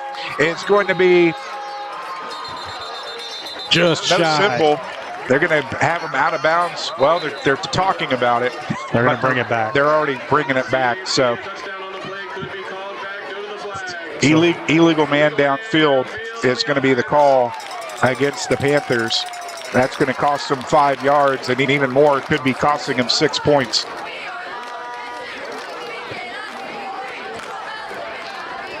A few more penalties that we've seen out of this Anahuac Panther team than we have so far in the preseason. I think they only had a total of somewhere in the neighborhood of 100 yards total. So illegal man downfield is going to be a 5-yard penalty. We'll push it back into Panther territory at the 47. 3rd down and 15 with 33 seconds remaining in the first half. Now still 2 timeouts to work with if they can pick up the 15 yards in the first down. Barrier sets back, looking downfield, under pressure, has a man open, it's Garza. Garza's going to take it down to the 25-yard line, pick up a 28, move the chains, first down. Oscar the Magic Man Garza, as the timeout comes, we'll go back to the Crawfish Hideaway replay. And it's an excellent throw there by Barrier over the middle to get right on the money to Garza and the first down. 4th reception for 55 yards for Oscar Garza. Barriers got 230 through the air. Of course, by my humble math, 19 seconds remaining, and the Panthers are within striking distance for 26 yards out. They used their 2nd timeout of the first half. They've got 1 more remaining. So they're still able to utilize all the field here with 19 seconds before the halftime. Yeah, definitely. And with 1 more timeout, and they might try to throw a quick out on the sideline. Haven't seen the bubble screen yet either out of the Panthers. Well, we've seen 1 screen earlier. Wouldn't be surprised to see it here to try and get out of bounds so they don't have to burn that extra timeout. Plenty of time, though, to get at least a few, 2 or 3 plays off if they use it wisely. First down and 10 from the 27. Barrier looking right, under pressure, gets away from a defender, delivers, has a man that's going to be out of bounds as the intended receiver was Crowder. I think Barrier felt he had to get rid of that one. Still only 2nd down with 10 seconds remaining. Yeah, and even with 10 seconds in a timeout, you can still utilize the whole field. Yeah, burned quite a bit of clock there, scrambling around. And it was well covered in the secondary by the Wildcat defense, as Barrier didn't really have anywhere to go with it.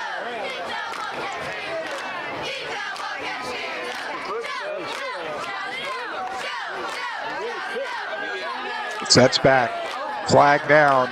And the pass is going to be caught by Cunningham, but it looks like it's going to be holding. The flag actually hit the offensive lineman.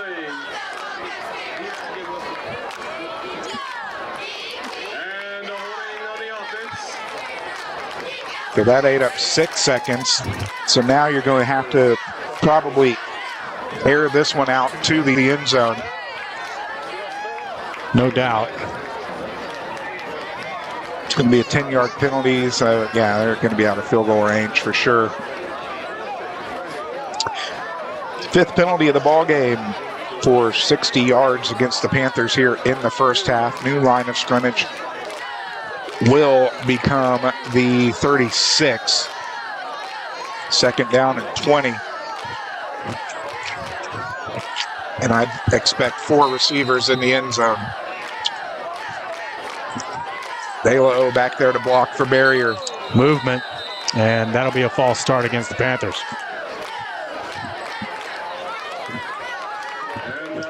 Barrier went with the hard count, trying to get Kirbyville to give back an extra 5 yards. Instead, it works against him. 6 penalties, 65 yards.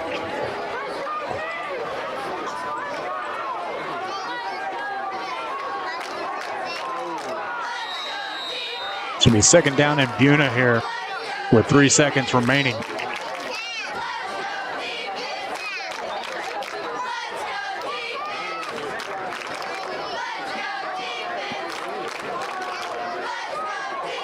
Three wide for the Panthers. Max coverage, trying to let the receivers get down there. Barrier's going to let it go, intended for Trotter, and it's going to be incomplete, and that will bring the first half of action to a close as at the half, the Panthers lead the Wildcats 22-6. Stick around for the Coastal Field Services halftime show as we'll be back with the pride of Anahuac after this on Anahuac Sports Live.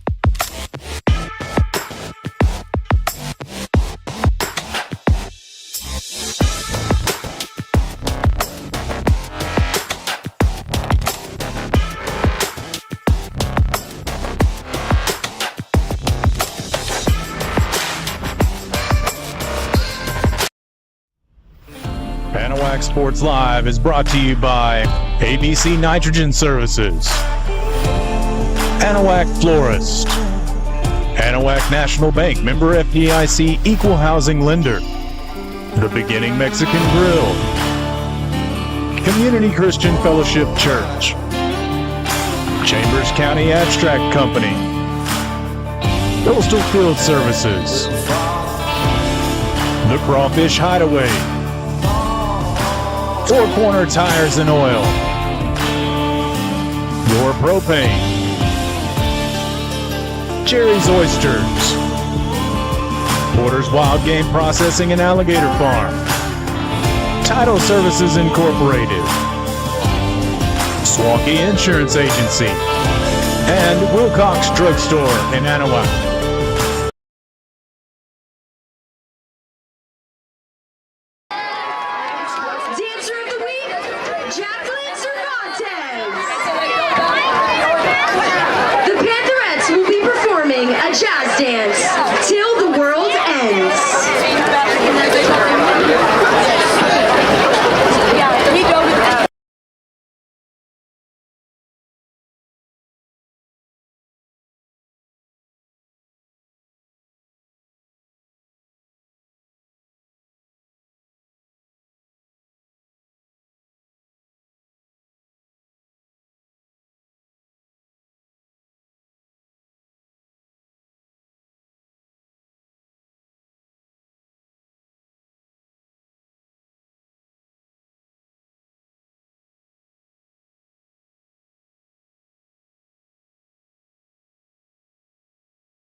Soloists for the band are Ariane Gonzalez, Talon Kohler, Landon Sheridan, Grayson DeQuint, and Anahi Hernandez.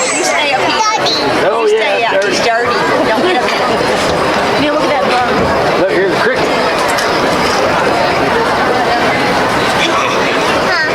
Uh-oh. Where'd you go?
And welcome back, ladies and gentlemen, to Anahuac Sports Live in the Coastal Field Services halftime show.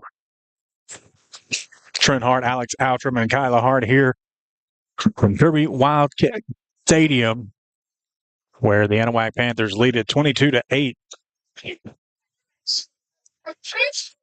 22-6, excuse me. Some scores around the area. To report on some games that went final yesterday. The Crosby Cougars fell to Pasadena, or the Crosby Cougars beat Pasadena 49-0. Katy Tigers took care of business against Katy. 7 Lakes 49-0 was the score there as well. Atascocita all over CE King yesterday. 54-7 was the final. Conroe Oak Ridge takes care of New Caney 41-19. And that's the New Caney Eagles. The New Caney West Fort Gators, however, fall to Huntsville 42-7. North Shore doing what they do best, rolling Humble 42-0. Galveston Ball, a team that everybody really needs to pay attention to, was one of my picks to win that particular district. 45-0 over Baytown Sterling yesterday. Evadale takes care of Acadiana Christian 34-6. And now games that are going on here tonight.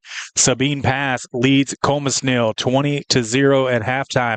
New Waverly all over Warren 17-0. They're in the fourth quarter already over there. Yoakum is beating Austin High 30-16. That is at halftime. Texas City on top of Baytown Lee 14-3 in the third quarter. Deweyville edging out West Sabine 21-12. They're not quite to halftime there yet. Humboldt Kingwood Park is currently leading the Fort Bend Kempner Cougars 28-13. Channelview getting shut out by Humboldt Summer Creek Bulldogs. No surprise there, 42-0 in the third quarter. Port Arthur Memorial, number 10 ranked team in the state, 14-0, currently leading Beaumont United. There in the third. Fort Bend Crawford trailing West Orange Stark 31-14. There in the third. Hull Dayzetta trailing West Hardin 28-14. They're also in the third quarter. A game that was on our pick'ems this week on the 5-9 Sports Show podcast. Lufkin leads Barbers Hill 29-14. They're in the third quarter. A game that is outside of our area, but for you 2A fans out there, Mart is barely beating Bremond currently 28-22. They're in the third. New Caney Porter trails Angleton. Actually, they're not just trailing. They're getting whooped 49-7. The Splendor Wildcats are losing currently to Nederland 49-12. They're at halftime. Here is another game that is very, very important to our area. 42-42, Port Neches Groves and Montgomery Lake Creek all knotted up.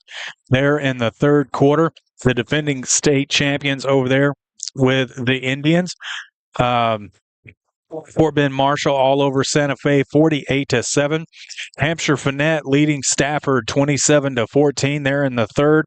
Humboldt Kingwood Mustangs all over Goose Creek 42-7. Lovelady taking care of Tenaha 35-0 in the third quarter. Woodville all over Trinity. No surprise there either. 45-0. They're in the fourth quarter already. Newton is just whooping Anderson Shiro 56-7 in the third quarter. Cleveland Indians getting routed over there in Willis 63-0. The Dayton Broncos trail the Montgomery Bears 26-14. They're in the fourth quarter over there. Franklin trailing Houston Legacy 34-14 at halftime. Wow, that would be a 2-loss week for Franklin if they don't manage to come back there. McGregor trailing Fairfield 28-10. Cleveland and Crockett in a close one, 20-14. Crockett leads that. Tyler Chapel Hill leads Lindale 35-17 at halftime. As mentioned earlier, the score here 22-6. Anahuac leads at LCM, and Vider in a very close football game 7-6. LCM barely leading over there at halftime. Bridge City is currently leading Lumberton 14-7. I tell you what, Coach Smalley has done a great job with those Bridge City Cardinals so far this year. 4-0 coming in to district play. The Belleville Brahmas and Columbus Cardinals, it was a huge game It seems like every week we talk about the Columbus Cardinals and how much of a big game that they're playing week in and week out. And no, it's 21-21 currently against Belleville. Well, we talk about them. We talk about Franklin. We talk about Hitchcock. Yeah, Because that's those are all teams that the Panthers could possibly be looking forward to in the playoffs. Yeah, exactly right. And mentioning the Hitchcock Bulldogs, they're leading Silsbee 28-10 at halftime. Liberty Panthers looking for their first win of the season, currently beating the Huffman-Hargrave Falcons 21-14. East Chambers is beating Buna in the third quarter 20-6. Corrigan Camden trailing Joaquin 21-34 at halftime. Teague is leading Bullard 22-7. Hardin is getting shut out by Orangefield at halftime 42-0 over there. Hardin Jefferson Hawks looking to get a district win 27-16 currently over the Livingston Lions. Little River Academy is trailing Whitney 47-24. Carthage is all over Jasper 44-0 at half. And that pretty much wraps up everything going on within our viewing area. And if you haven't done so yet, head on over to the 5-9N Sports Show. Check out what we're doing with the Randy's Rubs and Porter's Processing Texas High School football pick'ems. There's still plenty of time to get in. You never know what might happen, as we've seen a lot of shuffling around in the standings, but we do our pick'ems every Monday morning. They drop, and we let that go all week long. You can just comment on all 6 games plus the game of the week, and I'm feeling comfortable in the top 10. No, you've been doing pretty well. Ashley Elam, he's killing it, taking over the top spot.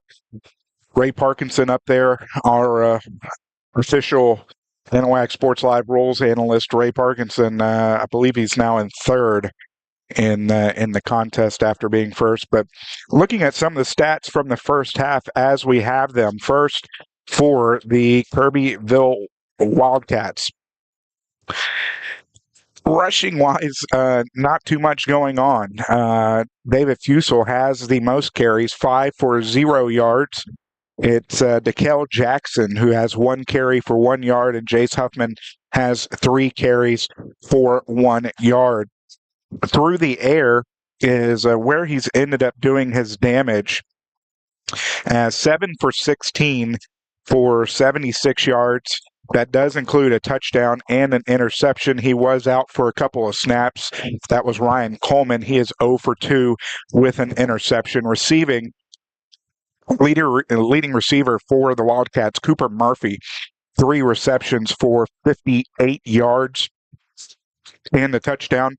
3 receptions for Elijah Johnson for 21 yards, and Ethan Rawls, 2 receptions for 4 yards. 3 penalties for 20 yards against the Wildcats have them down for 4 first downs, 1 for 7 on third down, and 2 turnovers. As for the Panthers, Thomas Delo, the leading rusher, 9 carries, 64 yards. Oscar Garza has 2 for 18. Tyler Kelly has a rush for 4. Brady Barrier has been sacked a couple times, has -4 yards on 2 carries. As for through the air, 16 for 26 with 3 touchdowns through the air, 230 yards for Brady Barrier in the first half. 26 attempts through the air in the first half. Wow. Quandre Coates, 7 receptions, 135 yards, and 2 touchdowns, as he's easily having his best game of the young season. Oscar Garza, 4 receptions for 55. Logan Trotter has 2 for 7, and Talon Cunningham has 3 for 33. 6 penalties for 65 yards against the Panthers have them down for 14 first downs, 4 of 6 on third down, 0 for 1 on fourth down, and 2 turnovers against the Panthers so far this evening. And Quandre Coates has made all the difference on the offensive side of the football tonight for the Panthers. They really have, and it's ended up being kind of the mismatch that the Panthers were, they spotted it last week with Logan Trotter and the defender that was covering him. I think this week they spotted it earlier with with Quandre Coates. He has been double teamed at times, but able to get away. And actually, it's the yards after the catch that is the big story for Quandre, and being able to make the moves to the inside. And he kind of bobbled that one that they ended up calling back, but made a huge gain down to the 1. But he's just been phenomenal here tonight. I think offensively, though, that the Anahuac Panthers have just been a little inconsistent as far as getting, momentum in their direction. It's the defense that has really been the standout here tonight. Yeah, the defense has looked very good. 2 interceptions for Trey Smith as he's, again, having his best game of the young season. Tyler Kelly, of course, being a wrecking ball in the backfield for the Panthers. Justin Netterville, his name called. Jackson Leith. We've talked about Jason Nelson, just a host of Panthers on the defensive side of the ball who have made an impact in tonight's ball game. Yeah, just collectively in that front line. I mean, they've been really getting good penetration up front in the trenches and pushing Kirbyville's offensive line backwards, which is what you're wanting to see out of your defensive line, and that can't go unsaid at all. But we'll see what kind of adjustments the Anahuac Panthers have made offensively coming out of the locker room here in the second half, and as well as Kirbyville, as Kirbyville really hasn't been able to get anything going except for that 52-yard pass over the middle when the Anahuac Panthers were blitzing, and pretty much left the middle of the field open for that particular touchdown. But Alex, I mean, it's been all Anahuac so far in this game. That it has, and they're going to get the ball to start the second half here as we're going to take our final timeout of the Coastal Field Services halftime show. We'll be back with the beginning of the second half as you're tuned in live on Friday night to Anahuac Sports Live. Coastal Field Services, Southeast Texas' go-to company for right-of-way mowing, land clearing, site preparation, industrial commercial herbicide application, and industrial commercial site ground maintenance. No matter what your property maintenance or clearing needs are, you can rely on the professionals at Coastal Field Services. For more information, call 832-900-9800, or you can visit them at coastalfieldservicesllc.com. Alex Outram, Trent Hart, Kyla Hart back here from Wildcat Stadium on the campus of Kirbyville High School, where the Panthers make their return to the field for the second half of play. And Trent, what's going to happen in the second half for the Panthers to hold on to their lead? Well, they've got to clean it up a little bit. It's been kind of, and I said it earlier, it's been a little sloppy. The penalties, you said almost 65 yards worth of penalties in the first half. I think that is the most that they've had in a football game so far this year, if I had to go back and look at it. So cleaning those penalties up, the mishaps that you had with the roughing the punter early on in the football game, the muff punt later on, and a couple of possessions later, onside, and then the pretty much onside, and it's special teams, right? We talked about how special teams has been kind of the bugaboo for this Anahuac Panther team, and it's kind of showing here tonight. They've done a better job at coverage of kickoff returns, but as far as they've got to really tighten that up going forward, because that can't be a thorn in your side if you're looking to make a run in the playoffs. Want to thank Coastal Field Services for their sponsorship of the halftime show this evening, as we are getting set for the second half of action. The ball is already teed up at the Wildcat 40-yard line. Panthers will be moving left to right here in the third quarter as you look to your screens and listen in. Tyler Kelly out deep for the Panthers. Of course, they don't kick it that deep much very often, but now here comes Cunningham to be the real deep man. Fusel set to handle the kickoff. Onside kick is going to be here's a scrum for it. It looks like the Panthers got on it. It went off the fingertips of a Panther special teamer. And then a couple of Wildcats had a shot at it, but the Panthers were able to fall on it and will still have the ball to start the second half. It really was a good onside kick attempt by the Kirbyville Wildcats. And again, I mean, the special teams for the Panthers are definitely going to have to really hone in on trying to get better coverage, not only when they're kicking off, but when they're returning. We saw it earlier where that little pooch kick fell to the turf or fell to the ground, and everybody just kind of looked and stared at it. But pretty decent field position to start the second half here for the Panthers. So the junior, Brady Barrier, will bring his offense back onto the field from the near hash. 3 wide. Barrier, handoff. De La O straight up Broadway is going to be met by a defender. Fights his way forward. It's going to be a tougher 2 yards. We'll bring it second down and 8. Yeah, runs into the big man up front there for the Wildcats. Panthers hurry to the line of scrimmage. Second down and 8. Low snap. Tosses it. Coates has room in front of him. Across midfield is going to get pushed out of bounds, but not before he's able to pick up the first down on a great pickup. As that's going to be a pickup of 16 to move the chains. Again, first down. Leaning on Coates to get the first down and move the chains, and the Panthers will get back to it in a hurry. 151 yards through the air for Coates. De La O straight up Broadway is going to fight his way forward for a pickup of 3. 11 carries, 69 yards. And forced to take a timeout. Yeah, that's exactly what happened in the first half against the Wildcats. When Garza was able to score, the Panthers got to the line of scrimmage before the Wildcat defense was set.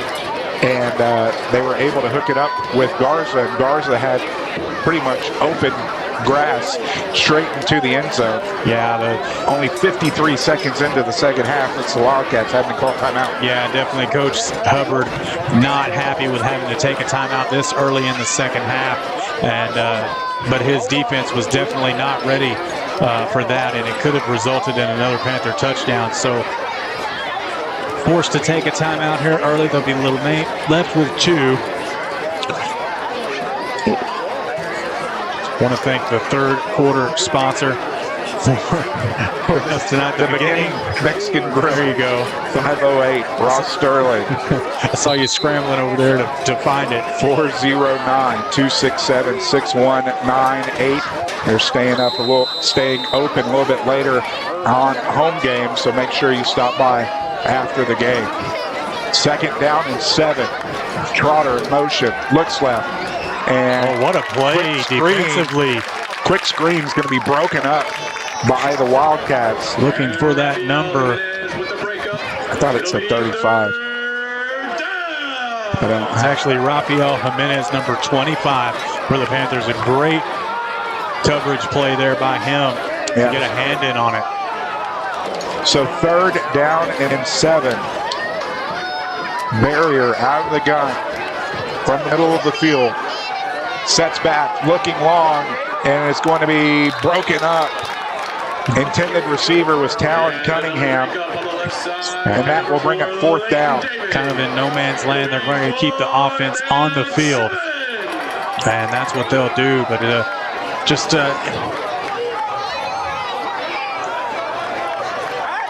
kind of out of character pass as it was dangerously almost intercepted. 4th down and 7. 0 for 1 on 4th down already for the Panthers.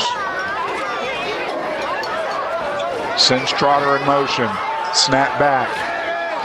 Delivers across the field to Trotter, and it's going to depend on the mark. Oh, that's a bad spot.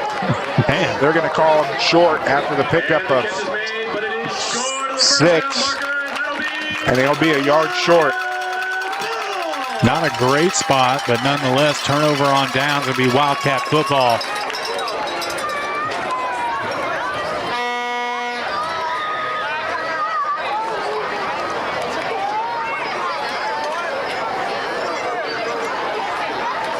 So first possession of the second half here for the Wildcats. Will start at their own 30. 3-yard line.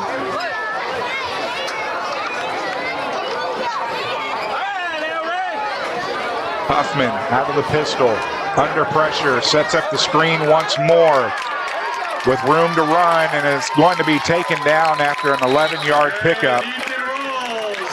Upended by, make it 12. By Davis. Lucky to catch him because it was that same play earlier that the Wildcats scored on. Running that screenplay over the middle as Anahuac was showing blitz again.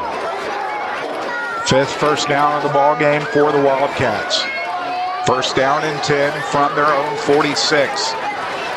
Huffman under pressure, high for his intended receiver, will bring up second down. It'll be second down and 10.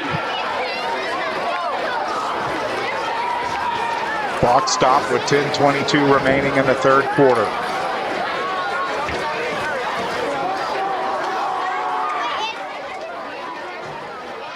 Turn that mic down a little bit. I was interested in that conversation. It definitely picks up everything. Second down and 10. Huffman out of the pistol. Fusel the deep back. High snap, under pressure, and is going to get away and get rid of the ball, and it's going to float out of bounds. But Huffman lucky to get away from that and get the ball out of the way. Third down and 10. And we see again the Anahuac Panther defense in front getting into the backfield, putting Huffman under pressure. Third and long. Plenty of time on the play clock as they wait for the call from the sideline. From the far hash, Kirbyville moving right to left here in the third quarter. Not expecting the snap and throwing it away, as was that Netterville in there?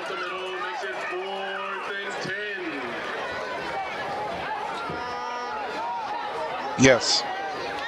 Justin Netterville providing the pressure for the Panthers. Making that QB hit stat go up for him. Wildcats now 1 for 8 on third down in the ball game. Fusel set back to handle the punting duties. He's had some beauties tonight, and this is another one. Fair catch called at the 20, and that is where the Panthers will start their second possession here of the second half. You know, we've seen the Anahuac Panthers offense kind of move the ball effectively on their first couple of series, and then they'll get into Wildcat territory and stall out. And it's kind of been the theme so far here tonight. They'll start this one from the 20.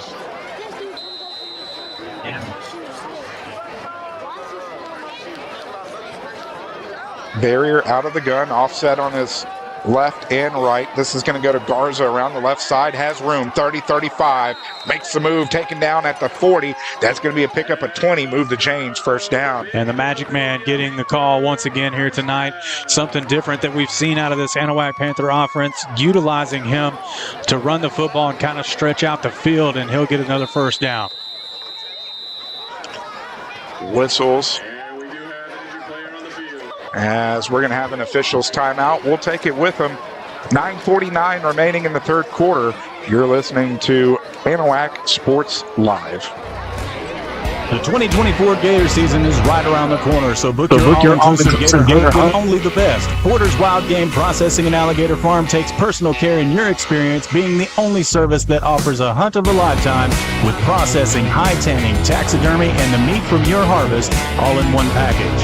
While you're there, be sure to get signed up for this year's Marshmaster Classic, an annual competition that awards big cash and even bigger belt buckles. Speaking of big prizes, let's not forget about the Great Texas Alligator Roundup at the one and only Texas Gator Fest, September 13th through the 15th. Porter's has been the exclusive partner of Gator Fest for over 30 years, so why trust anyone else but the professionals? The official start to the season is September 10th, so don't wait. Book your hunt today by calling 409-267-8413, or you can visit them on the web at portersprocessing.com.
down of the ball game for the Panthers.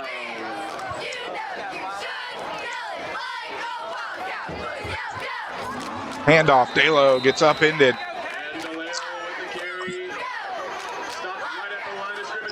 He's going to get a pickup of 1.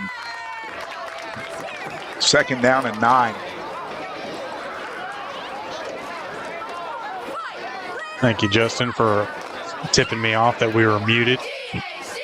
Oh, good. When I go to that quad screen ad, I always mute our microphone of the crowd mic, and coming back from it's remembering to unclick that. 2nd down and, well, they called it at the line of scrimmage. Handoff, Tyler Kelly. He gets met in the backfield. He's probably going to fight his way forward back to the line of scrimmage, and that's going to bring up 3rd down and 10. Yeah, nothing doing there as the Kirbyville Wildcats able to sniff that one out immediately.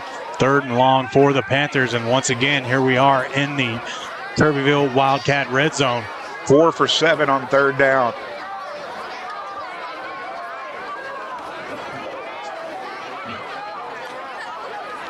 Low snap, picks it up, looking for Cunningham in the end zone. Touchdown. That little fade route over there to the corner of the end zone. This time, Talon able to bring it down. And another touchdown for the Anahuac Panthers. From 15 yards out, the Panthers hit pay dirt on 3rd down. They go straight into the extra point formation. Trotter handling the hold. Garza looking to tack on the point after. Snap back, kick up, and the kick is wide left. No good. But with 7:44 remaining here in the 3rd quarter, the Panthers have struck first in the 2nd half. Your new score, Anahuac 28, Kirbyville 6. Back after this on Anahuac Sports Live. Building a new home? Does your driveway need a long overdue facelift? Or are you just looking to finally get that lot cleared to build something great? Look no further. Trust the locally owned and operated professionals at Title Services Incorporated. No need to hire multiple contractors. Title Services does all phases of residential and commercial land clearing, house pads, ponds, dirt and rock delivery, and demolition. Call for a free estimate today at 409-267-1057 or visit them on Facebook at Title Services, Inc. From custom processing, professional guided hunts, high tanning, and gator merchandise, Porter's Processing and Alligator Farm offers a personal experience like no other.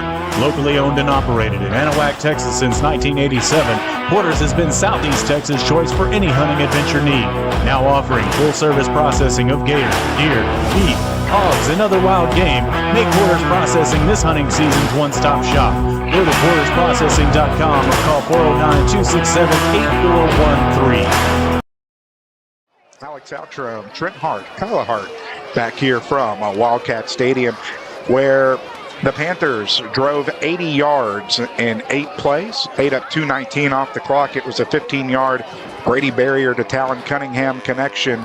The point after was no good, and the score 28-6 on your Wilcox Drug Store scoreboard, as after the kickoff taken to about the 27, as that is where the Wildcats will have their next possession here with 7:31 remaining in the 3rd quarter. Appreciate everybody tuning in, no matter what platform you are on. We appreciate the interaction in the chat as well, letting us know that we look good and sound good, and happy that it's all working like it's supposed to tonight. 1st down and 10 for the Wildcats out of the pistol. Fusel, the deep back, looks left, throws left, complete at the 31, makes a man miss at the 40, getting his way forward and being tackled at the 48-yard line. That's going to be a pickup of 19 to move the chains for the 1st down. And a great second effort there to get the extra yards after the catch, and a 1st down, chunk yardage for the Wildcats as they're knocking on the door of Panther territory. 1st down and 10 from the Wildcat 48. Pistol under pressure, delivers, is going to be intercepted. Down the sideline he goes, 30, 20, 10. Touchdown. 6 Panthers. Talon Cunningham. And Talon Cunningham reading that play like a book from the very beginning as we go back to the Crawfish Hideaway instant replay. And I mean, stepped right in front of it. 50 taking it all the way. 55-yard pick six for Talon Cunningham. Swinging gate formation for the Panthers.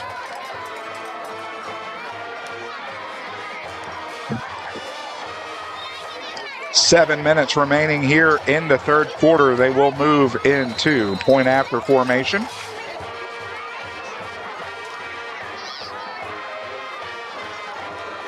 Snap back. The kick is up, and the kick is good. So with 7 minutes remaining here in the third quarter, just like that, the Panthers have put up 2 touchdowns in the third quarter off the 55-yard pick six. Your new score, Anahuac 35, Kirbyville 6. We'll be back with more on Anahuac Sports Live. Since 1948, Wilcox Drug Store has been the Anahuac area's most experienced and trusted pharmacy.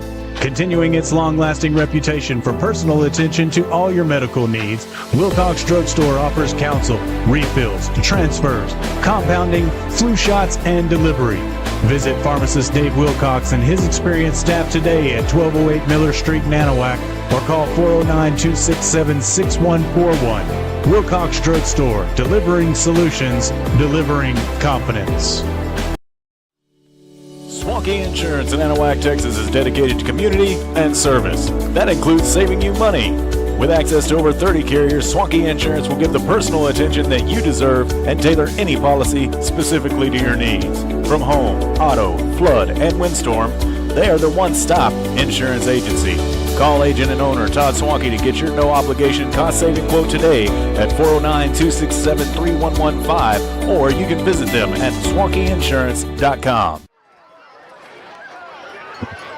Alex Outram, Trent Hart, Kyla Hart back here from Kirbyville, Texas, where after a 55-yard pick six from Talon Cunningham, the Panthers are set to kick it back off to the Wildcats for their third possession here in the third quarter.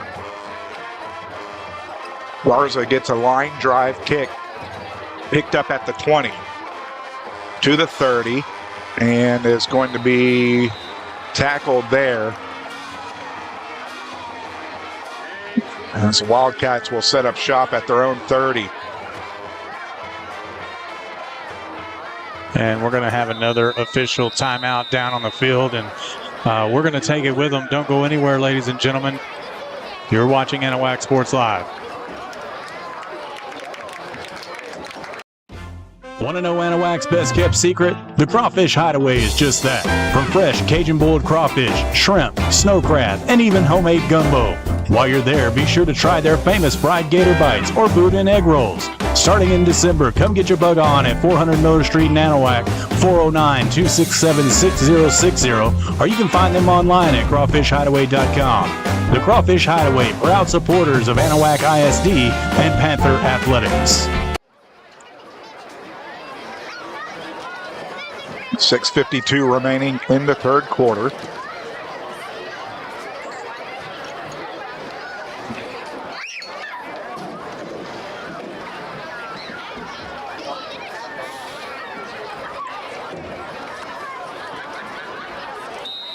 Panthers really starting to take control here. 2 touchdowns here in the third quarter. Well, there's a couple of picks on there that I got wrong. I picked Silsby and I picked Barbers Hill. Handoff is going to be met in the backfield, and finding his way forward back to the line of scrimmage is Fusel, but that's going to bring up second down and 10. 6 carries, 0 yards for David Fusel. As the front seven of the Panthers has shut down the run and got extensive pressure on Jace Huffman, the senior quarterback for the Wildcats. 4 wide. Quick toss is going to be caught at the 35 and is not going to get much farther than that. First catch of the ball game for Braden Terry.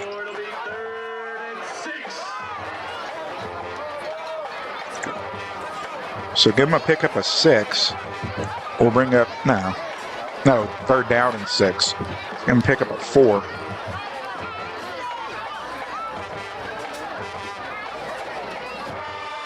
1 for 8 on 3rd down tonight is the Wildcats. Pistol formation, high snap, trying to swing it to the running back, Fusel, but just out of his reach, will fall incomplete and will be 4th down. Another 3 and out for this Anahuac Panther defense.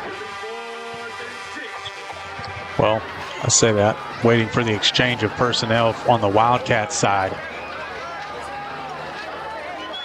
2 is the punter, Fusel, the deep back, but the offense is still on the field and they're going to go for it. 4th down and 6. Looking downfield, floats it up and is going to be incomplete for the intended receiver, Ethan Rawls, and that will be a turnover on downs. And the defense stands strong for the turnover on downs. Be Anahuac football at the Kirbyville 34. Yeah. So fantastic field position here for the Panthers with 5.5 minutes remaining in their 3rd quarter.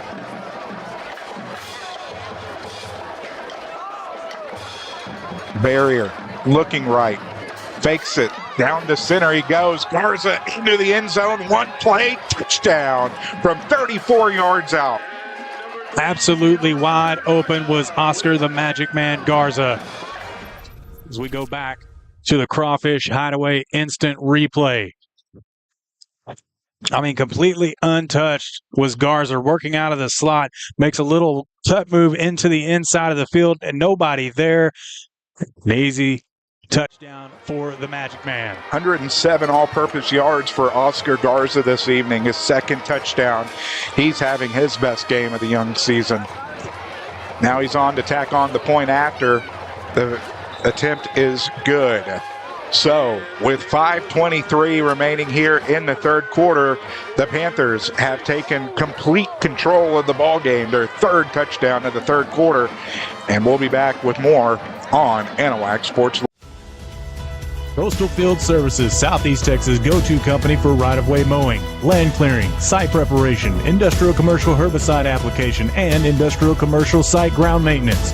No matter what your property maintenance or clearing needs are, you can rely on the professionals at Coastal Field Services.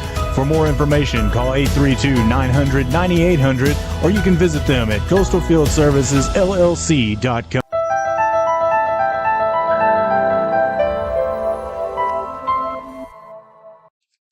And want to make everybody aware that there's still time to get your donations and special shout-outs in before the end of the football game. Scan any of the QR codes on your screen or go to Venmo at AnahuacSportsLive, CashApp, $, We're also on PayPal. Any and all donations are appreciated. Appreciate everybody that has donated tonight for their shout-outs.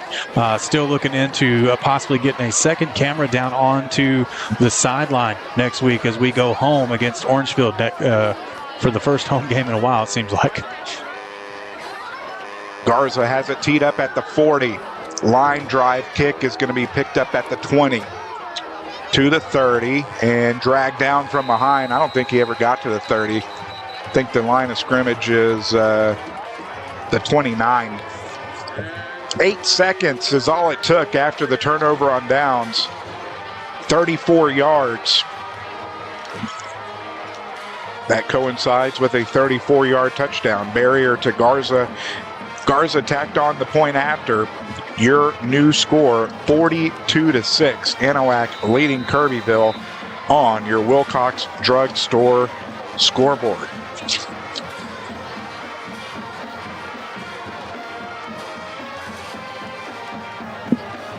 And this is exactly the way the Panthers needed to come out tonight and take care of business. Panthers are going to use their first timeout of the 2nd half. We'll keep it here, looking at some scores from around the area. Lufkin is starting to create some separation from Barbers Hill. They're up 29-14. Hardin Jefferson, I had Livingston in this game. A lot of people had Hardin Jefferson. Yeah. As they're leading at 33-16. LCM trailing Vider 12-9. That's turned out to be a pretty good ball game.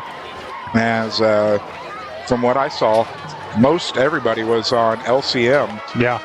Ray Parkinson was on Vider. Yeah, I'm probably going to be split this week. Probably going to be like a 4-3 week for me, looking like it, as Hitchcock is all over Silsbee. I was thinking that maybe Silsbee would hand them their first loss of the year. EC all over Buna 27-6. As the Panthers and East Chambers probably going to be 1 and 2 in the district. Fakes the handoff. Huffman has it short of the intended wide receiver. Rawls will fall incomplete. Will bring up second down. Well, depending on what happens next week with the Orangefield game there in Anahuac, they got East Chambers the following week after that for the Swamp Bowl, and don't want anybody to miss out. Got some special plans in store for the 2024 Swamp Bowl. Pistol formation under pressure, as that's, I believe, Coleman back into the game for the Wildcats. It is incomplete. He's now 0 for 4 with an interception. We'll bring it third down and 10. 1 for 9 on third down tonight for the Wildcats. And I guess the question surrounding Hardin, just based on their preseason play, has been answered. As Orangefield's taking care of them, it has actually gone final. Coleman throws an absolute rainbow up. Smith almost had another interception. Almost had his third interception of the ball game. Falls incomplete, and we'll bring up fourth down. The punting unit will come on for the Wildcats, as believe with Coleman coming into the game, they may be waving the white flag. Yeah, just saving Huffman. I mean, it's early on in the district play. You're still hunting for a playoff spot. Don't want him to go to the ground too much in a game that's pretty much gotten out of reach at this point. Doity from the 40, 45 across midfield. Down the sideline he goes, as he's going to get tackled out of bounds at the 44-yard line. There is a flag down. We'll have to see what it is. It's in the area of holding. It's where the line of scrimmage was. But there is a flag on the play. And it was Doity. No, I hope I'm pronouncing that right. That made the one of the defensive plays earlier. Was it? Helmet to helmet? Is that what that is? That looked like a new signal to me. Nonetheless, it was a personal foul. Personal foul against Anahuac is going to move the ball back to their own 41. Still good field position, but their fourth 15-yard penalty of the evening. 7 penalties for 80 yards. Definitely their most of the year so far. Barrier still in the game. It does look like Darius Richardson is checked in at running back. The sophomore. 4 wide. Edmonds in motion. Handoff. Richardson right side is going to get stopped at the line of scrimmage. He actually lost a yard. We'll bring up second down and 11.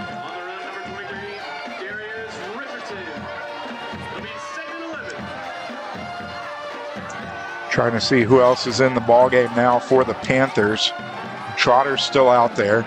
Richardson pitch right side, cuts it back up the middle, has some room across midfield to the 49. That's going to be a pickup of 10. Will be third down and 1. Actually, they're moving the chains.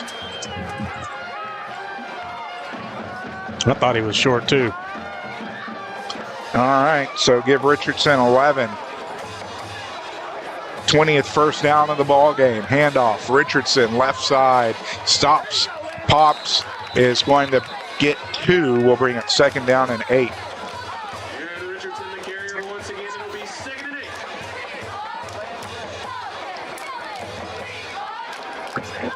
We're probably going to see a lot of running the ball here to till the end of the game. I would expect on the next drive, Brady Barrier will be subbed out. This is a pass to Coates. That's why I'm not a coach. Pick up a 5. Pick up a 4. We'll bring it 3rd down and 4.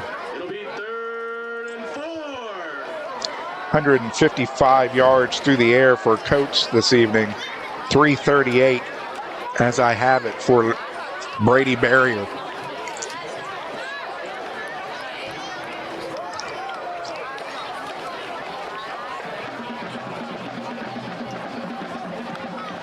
Referee resets the 40-second play clock.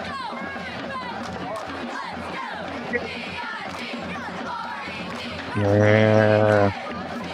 Timeout being called by Anahuac, I believe.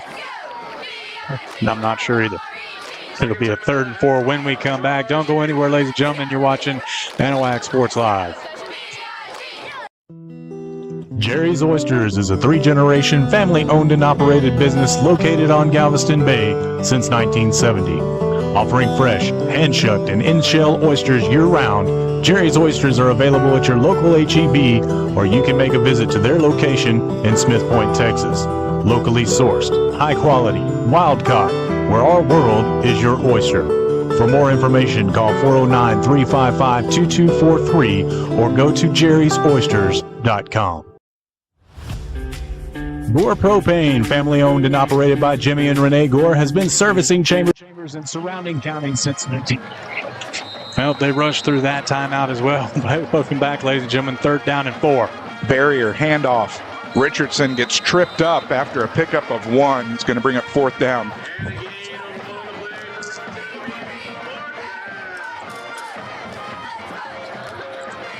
Again, kind of in no man's land. You can't attempt a field goal. You could punt it, or you can try to pick up the 1st down and burn more time off the clock. 4th down and 3. 0 for 2 on 4th down. Loses the football. Richardson puts it on the turn and gets the 1st down. Now that works. Richardson was stuffed on 4th down. Coughs it up. Coates recovers it. Picks up a couple yards. Luckily, well, they're talking about it now again. Looked like one line judge said that they couldn't advance the fumble. And I don't see why not. He wasn't down. I know it's too late to go back to it. Are they going to say his forward progress was stopped? That can be the only thing, is that they have said that the forward progress was stopped. I have no idea. This officiating crew has been pretty good all night long. I know he wasn't down, and I know his forward progress wasn't stopped either when the ball came out. However, they're going to rule it a turnover on downs. Nonetheless, 1st down and 10 for the Wildcats at their own 40. And we're going to have is that Huffman back into the game? No. They're going with someone else at quarterback. He's going to keep it himself. That was TJ Allen.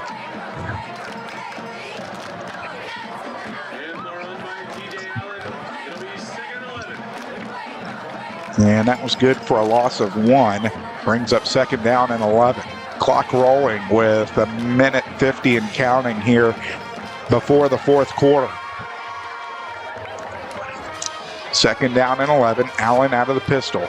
Handoff. Fusel right behind him is going to drag a defender forward for about 1.5, 2 yards. Bring up 3rd down and a long 8, a short 9. 1 for 10 on 3rd down this evening for Kirbyville. 3rd down and 8. Out of the gun, 4 wide. Allen, quick toss, right side, and is going to have enough for the first down. Needed 8. Flag down on the plate on the far sideline down there. Holding against Kirbyville, so that's going to bring the play back.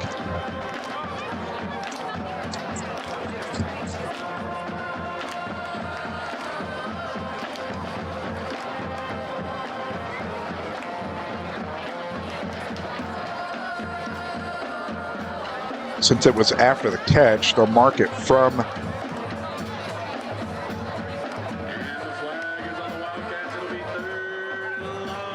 the spot. And it will be 3rd down and 12. 4th penalty of the ball game for 30 yards against Kirbyville. Allen sets back under pressure and a host of Panther defenders, and he is not going to go down easy. He's going to turn a loss of 3 into a gain of 5, and it will be 4th down. That's a big quarterback right there. Yeah, definitely hard to bring down. He's fighting his way for every single yard that he can get. And we're going to wait until the expiration of the 3rd quarter. So that is going to end the 3rd quarter of play with your score. Anahuac leading Kirbyville 42-6. We invite you to join us for the 4th and final quarter of action.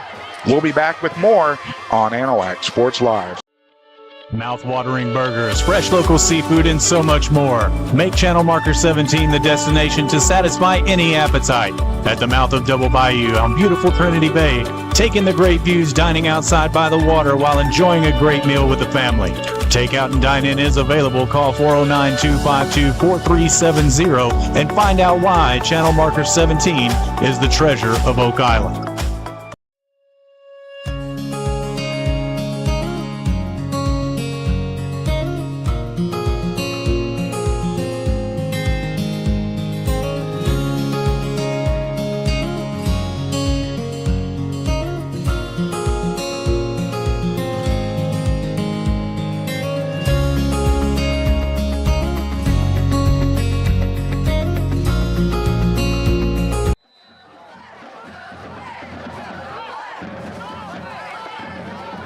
Back here, 4th down.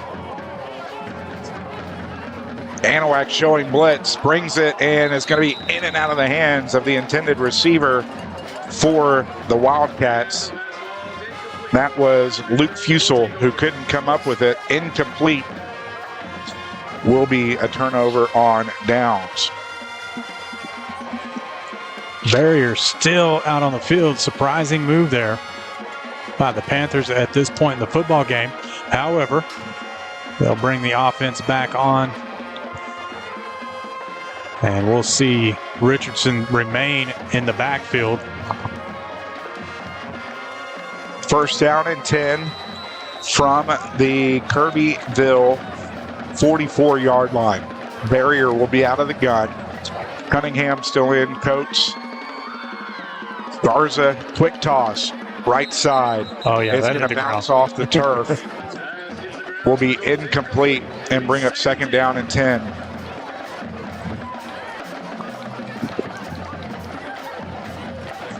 Stops the clock with 11:51 remaining.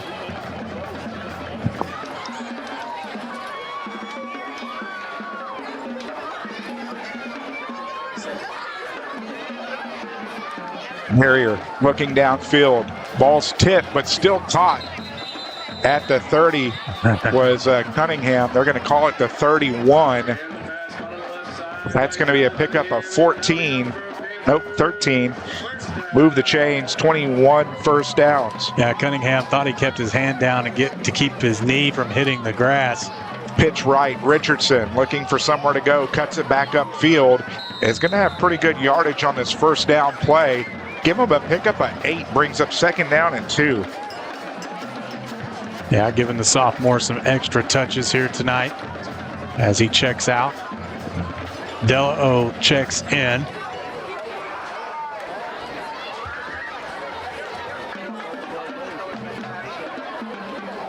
sends Garza in motion. Panthers moving right to left this quarter. Has it in the end zone. Touchdown, Logan Trotter.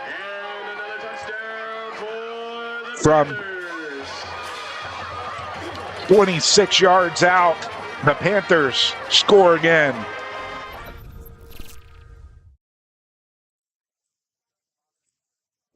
Kind of caught me off guard going for that little corner pass again, this time to Trotter. And Trotter just goes up for it, and it was a perfectly placed ball over the head of that would-be defender. Garza on to tack on the point after. The kick is up, and the kick is good. With 10:53 remaining in the ball game, the Panthers have tacked on another touchdown. They now lead at 49-6. Back with more on Anahuac Sports Live. Hello, my name is Mark Poggles, and I'm the pastor at Community Christian Fellowship Church in Oak Island, Texas. I would like to personally invite you to join us for Bible study during the week and our church services on Sunday morning. We have a nursery for the little ones, and our church family will greet you with a smile on their face and a loving heart. Come and celebrate with us as we study God's Word and give Him all the praise and thanks He deserves. Hope to see you there. Take care and God bless. Go Panthers!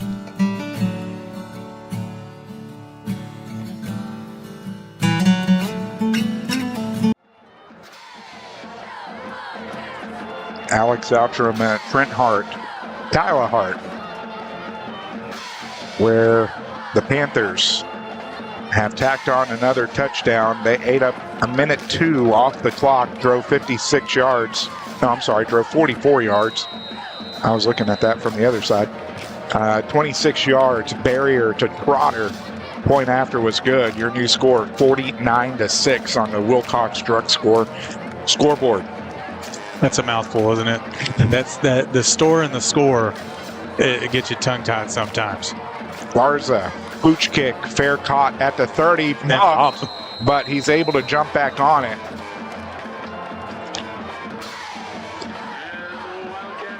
Again, thank everybody for tuning in tonight. The old whistleblower, Elmo Ross, into the Facebook chat saying good job to Anahuac and to me as well. I appreciate that, Elmo. It's a trend. Yeah.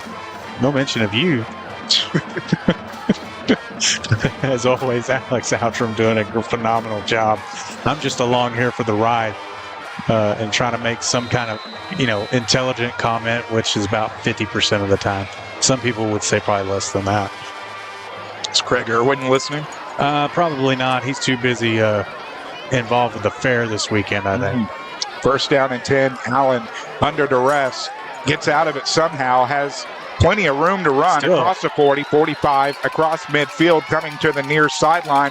Is going to be pushed out of bounds at the 45. That's going to be a great pickup at 21 yards for TJ Allen on the rush. Yeah, TJ Allen seeing that hole open up. He didn't know whether he was going to tuck it at first or not. Kind of hesitated right there. And then he was like, okay, I'm going to tuck it and run now. And he's got plenty of field out in front of him. Good chunk yardage for him. Pushed out of bounds by Mike Wyatt Davis. So first down and 10 from the 45. 7th first down of the ball game for the Wildcats. Back in at quarterback is Coleman. Coleman hands it off to Fusel. Fusel is going to drag a couple defenders with him. He's going to get a pickup of 3. We'll bring up second down and 7. So you said that you got my raffle tickets for the softball team at the house there. Is that still going on? The raffle? Still selling raffle tickets? Yes. So if you, it was a good raffle. All kinds of prizes going on for Avery's softball team, right? And yes. that, if you want some tickets, get with Alex Outram. Go over to his Facebook page and check out some of those prizes. Out of the pistol formation.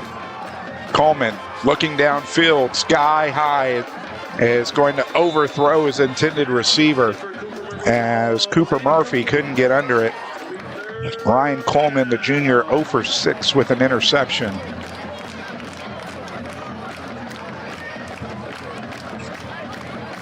LCM pulling back ahead. Lost cause for Silsby at this point. Hitchcock They're legit. They're going to end up winning that division or that district. Well, I mean, they got Columbus to contend with over there, so that whenever that game happens, I mean, all eyes are going to be on it. Third down is going to bounce off the fingertips of the intended receiver, Ethan Rawls. And that'll bring it fourth down and long.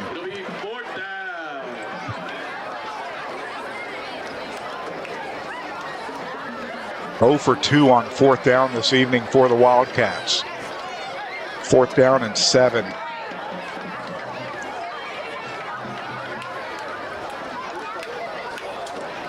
So are these the prizes that are already gone? No, that's just Facebook friendly. Facebook friendly blue highlights. There's some pow-pows on there. Yeah, there's those things that you can't mention. Fourth down and 7. Sets back, Coleman delivers. Oh, hit him in the face mask. Off the face mask of the intended receiver, Elijah Johnson, will fall to the turf. Will be another turnover on downs for the Wildcats.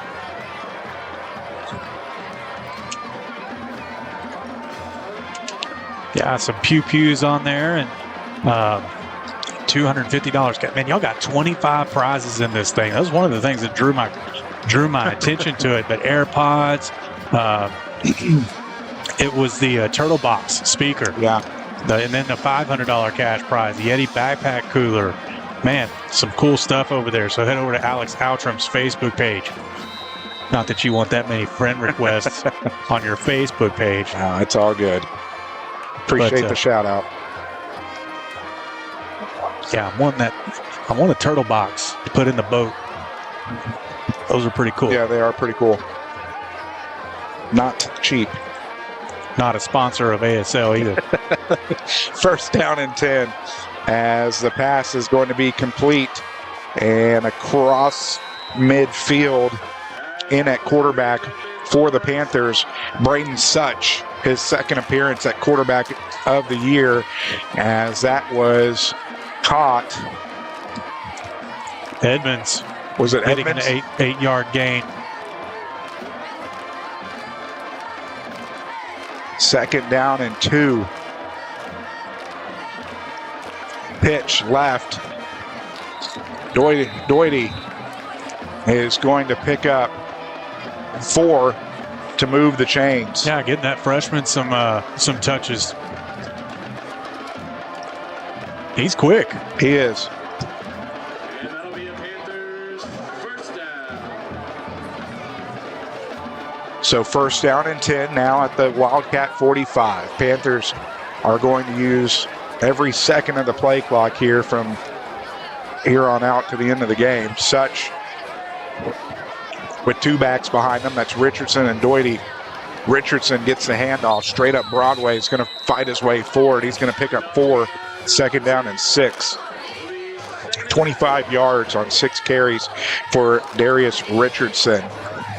And Such, the quarterback that's in now, he's a heck of a ball player. Can't wait to watch the Panthers baseball team when we get to the spring, as well as the softball team. Jatwan Doity in. The freshman, Such, delivers. It's going to be in and out of the hands of Edmonds. I believe he still has a cast on or some sort of brace on that hand that he hurt a few weeks ago. Yeah, he does. Braden fighting through. Incompletion does stop the clock with 4:52 remaining. Third down and 6. Only time that we see the Panthers go into a huddle. And under center. Such, pitch right. Richardson trying to get the edge. Does. First down. Stays in bounds. After the pickup of 10. 24th first down of the ball game for the Panthers. First down and 10 from the Wildcat 31. A shout out to the Lady Panther volleyball team on a 12-game winning streak. They have looked really good this year. Yeah, 4-0 in district. on definitely a roll as flags come flying. Going to be false start against the Panthers. 8th penalty of the ball game for 85 yards. And the false start on the offense. Yeah, they have started off on fire. Yeah, they've got Arden, I think, on Tuesday, which is a huge district matchup, along with Orangefield the following Friday. So inside handoff, Doherty. Doherty fighting his way forward is going to pick up the 5 and more. He's going to have 7. We'll bring up 3rd down. And Logan Kramer with the carry. A heck of a job there by a particular Hart. yeah, she's definitely settling into the head coaching duties for the Lady Panther volleyball team. Very proud of what she's been able to accomplish so far. 2nd down and 8. Clock rolling, under 3 minutes to go in the ball game. Such now out of the gun. Looking left, throwing left, has his man caught at the 25.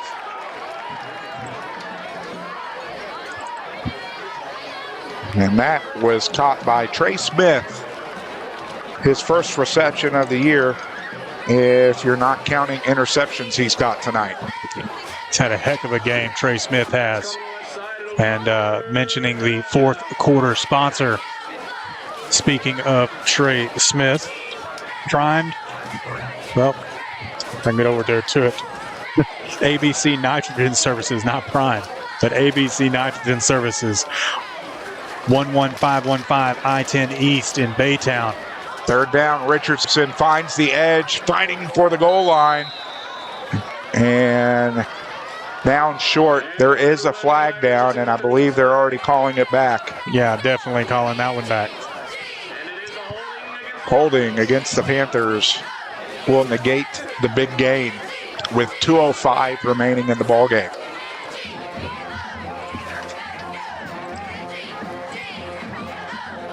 Yeah, you can reach ABC Nitrogen Services at 281-385-2645. Again, they're located on I-10 East in Baytown. ABC Nitrogen Service. Appreciate all of our sponsors tonight, and there's still time before the end of the season if you want to get some advertising on Anahuac Sports Live. I'm sure that we'll be going a few games into the playoffs as well, whether it's with the Panthers or through Dave Campbell's Texan Live and the NFHS Network. 3rd and 11, pitch left, Doherty trying to find the edge, breaks a tackle, 30, 25, 20, as he should have enough to pick up the 1st down. Doherty, man, showing some speed, stretching out the field here to the near side. And needed 11, got 11. 1st down, Panthers. As the Panthers can go into victory formation at this point after the 1st down.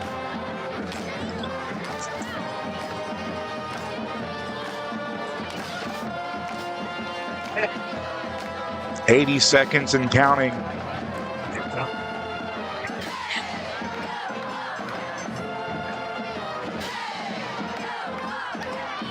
Such takes a knee.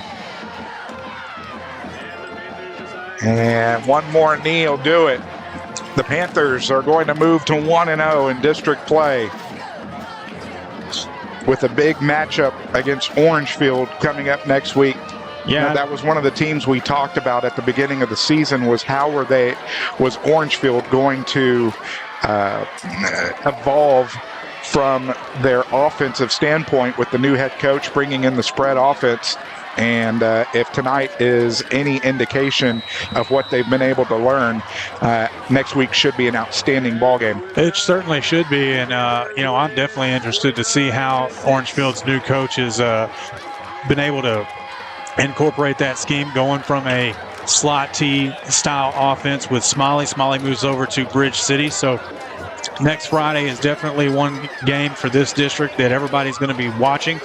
But The clock will wind down as you see that they're coming to the center of the field. The final here in Wildcat Stadium. The Anahuac Panthers move to 4-1 on the season. As Alex mentioned, 1-0 in district, 49-6 over the Kirbyville Wildcats.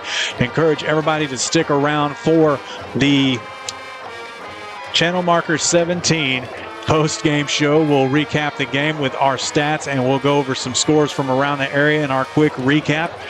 So stick around for the Channel Marker 17 post-game show right after this on Anahuac Sports Live.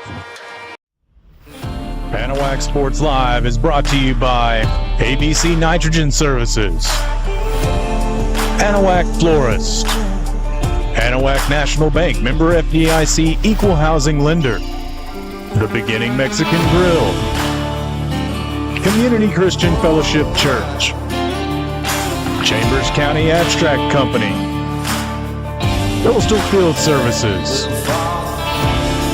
The Crawfish Hideaway,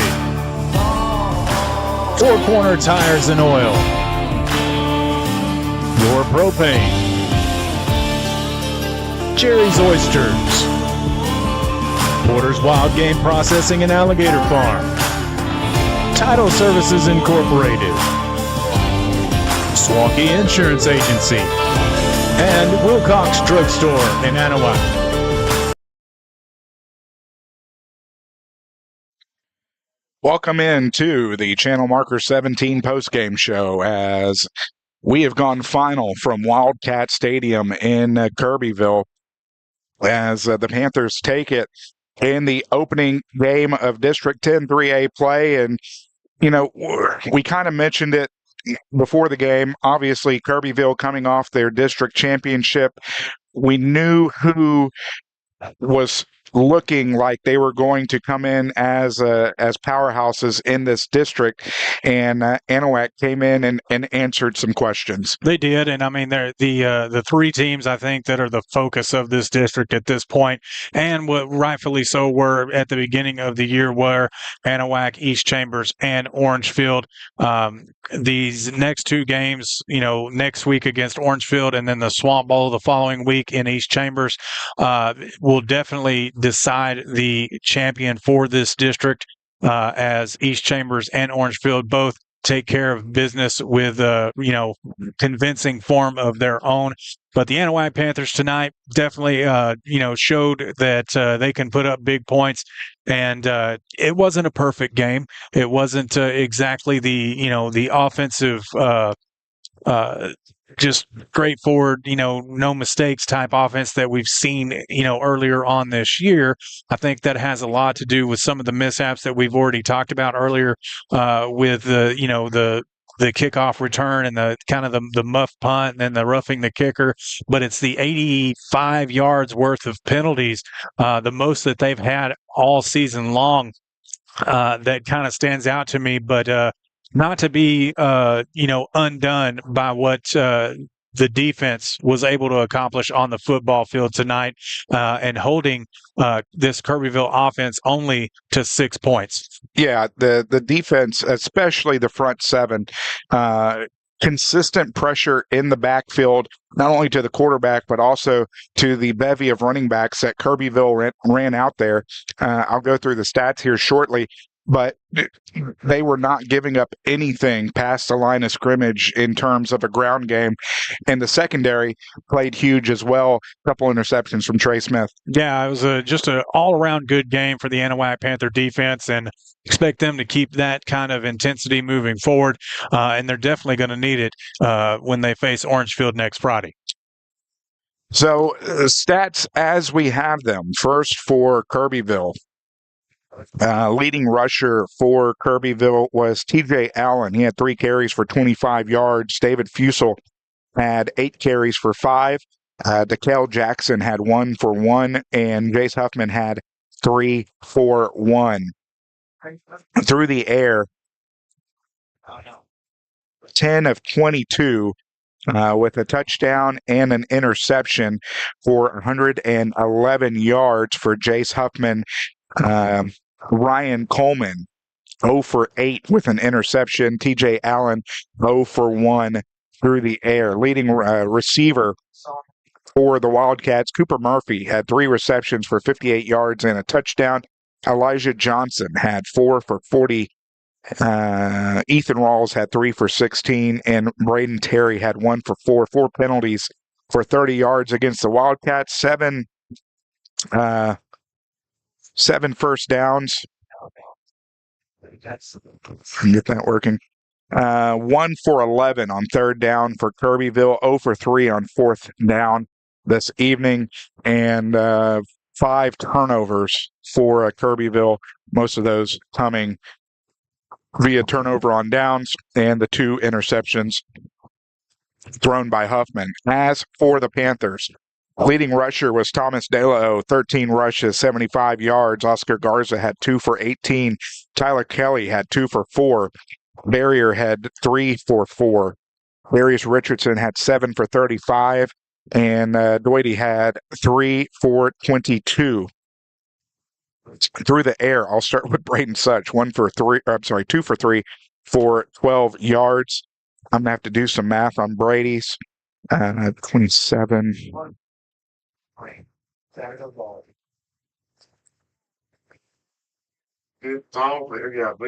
24 of 37 and 6 touchdowns through the air for Brady Barrier, 377 yards. Almost another 400-yard game for him. As the air raid in full force this evening for Brady Barrier.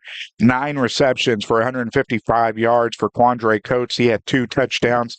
Oscar Garza, 5 for 89. Over 100 yards all-purpose for Oscar tonight and 2 touchdowns. Logan Trotter, 4 for 39 and a touchdown. Talon Cunningham, 5 for 61 and a touchdown. Thomas DeLo, 1 reception for 32. Braden Edmonds, 1 for 8. And Trey Smith had his first reception on the year for 4 yards. 8 penalties for 85 yards against the Panthers. I had them for 25 first downs. Third downs were 5 of 9 and 0 for 2 on fourth down this evening. They did have some turnovers on downs. 3 turnovers for the Panthers this evening, 2 turnovers on downs and 1 muff punt. But all in all, you cannot ask for a better start to district play for the Panthers. No, you really can't. I mean, like I said, it may not have been exactly perfect on the offensive side of the football, but they definitely put up some big numbers. Brady Barrier probably going over 1,600 yards, close to 1,700 for the season, putting up MVP type numbers for this district, and as he leads the charge, and I believe that he's got probably more passing yards than a lot of teams have total. So just a phenomenal job by him, a phenomenal job by his weapons. Oscar the Magic Man Garza having a heck of a night. Quandre Coates having his best game of the season so far. Really monster first half for him. Then, of course, you've got Cunningham and Trotter doing a great job as well. But saw Brady under some stress at a couple of times as the Kirbyville defense was able to blitz him some, but not near as much as last week. So a much better job up front in the trenches for the offensive line of the Panthers. So all in all, definitely something that you can step forward on and now hit the film room and hit the practice field to get ready for the Orangefield Bobcats. Tell you one thing that Brady does so well that we talked about was the vision. Yeah. Being able to look right, pump fake, look left, look down the middle. That's how he had Garza on Garza's second touchdown of the evening. Look right, pump fake, draw the safety down, hits Garza running down the seam, easy 6. And, as a junior and as a quarterback, you just really can't ask for much more for the Panthers. Definitely can't. And, it's going to be interesting if they, I think Orangefield's got a much better defense, and I'm sure that they're watching how teams are getting into the backfield and getting pressured to him. And, the Panthers are just going to have to keep working on that. It's about getting better each week, and it was a much better game and a much better effort from the first kickoff until the last, very last second of this football game as a whole as compared to last week versus Lutheran South, where they just decided to play in the second half as opposed to the first. So tonight was definitely a step in that right direction, and eyes on the prize. It's that district championship to ensure yourself a better seed for the Texas high school football playoffs. Absolutely. Well, partner, I think that's going to wrap things up tonight from Wildcat Stadium here in Kirbyville. I want to thank Channel Marker 17 for sponsoring tonight's post-game show. As always, make sure you stay tuned to Anahuac Sports Live socials. We'll be having volleyball. We'll be having more football next week as Orangefield invades Anahuac. We'll be back home at Kyle White Stadium. A much shorter drive for Trent and I. I'll be hobbling up the stands to get to the press box, and that'll do it from here in Kirbyville. Alex Outram speaking on behalf of my broadcast partner, Trent Hart, and our videographer, Kyla Hart, reminding you of your final score. Anahuac defeats Kirbyville 49-6. Have a great week, and so long, everybody. Mouth-watering burgers, fresh local seafood, and so much more. Make Channel Marker 17 the destination to satisfy any appetite. At the mouth of Double Bayou on beautiful Trinity Bay, take in the great views dining outside by the water while enjoying a great meal with the family. Takeout and dine-in is available. Call 409-252-4370 and find out why Channel Marker 17 is the treasure of Oak Island.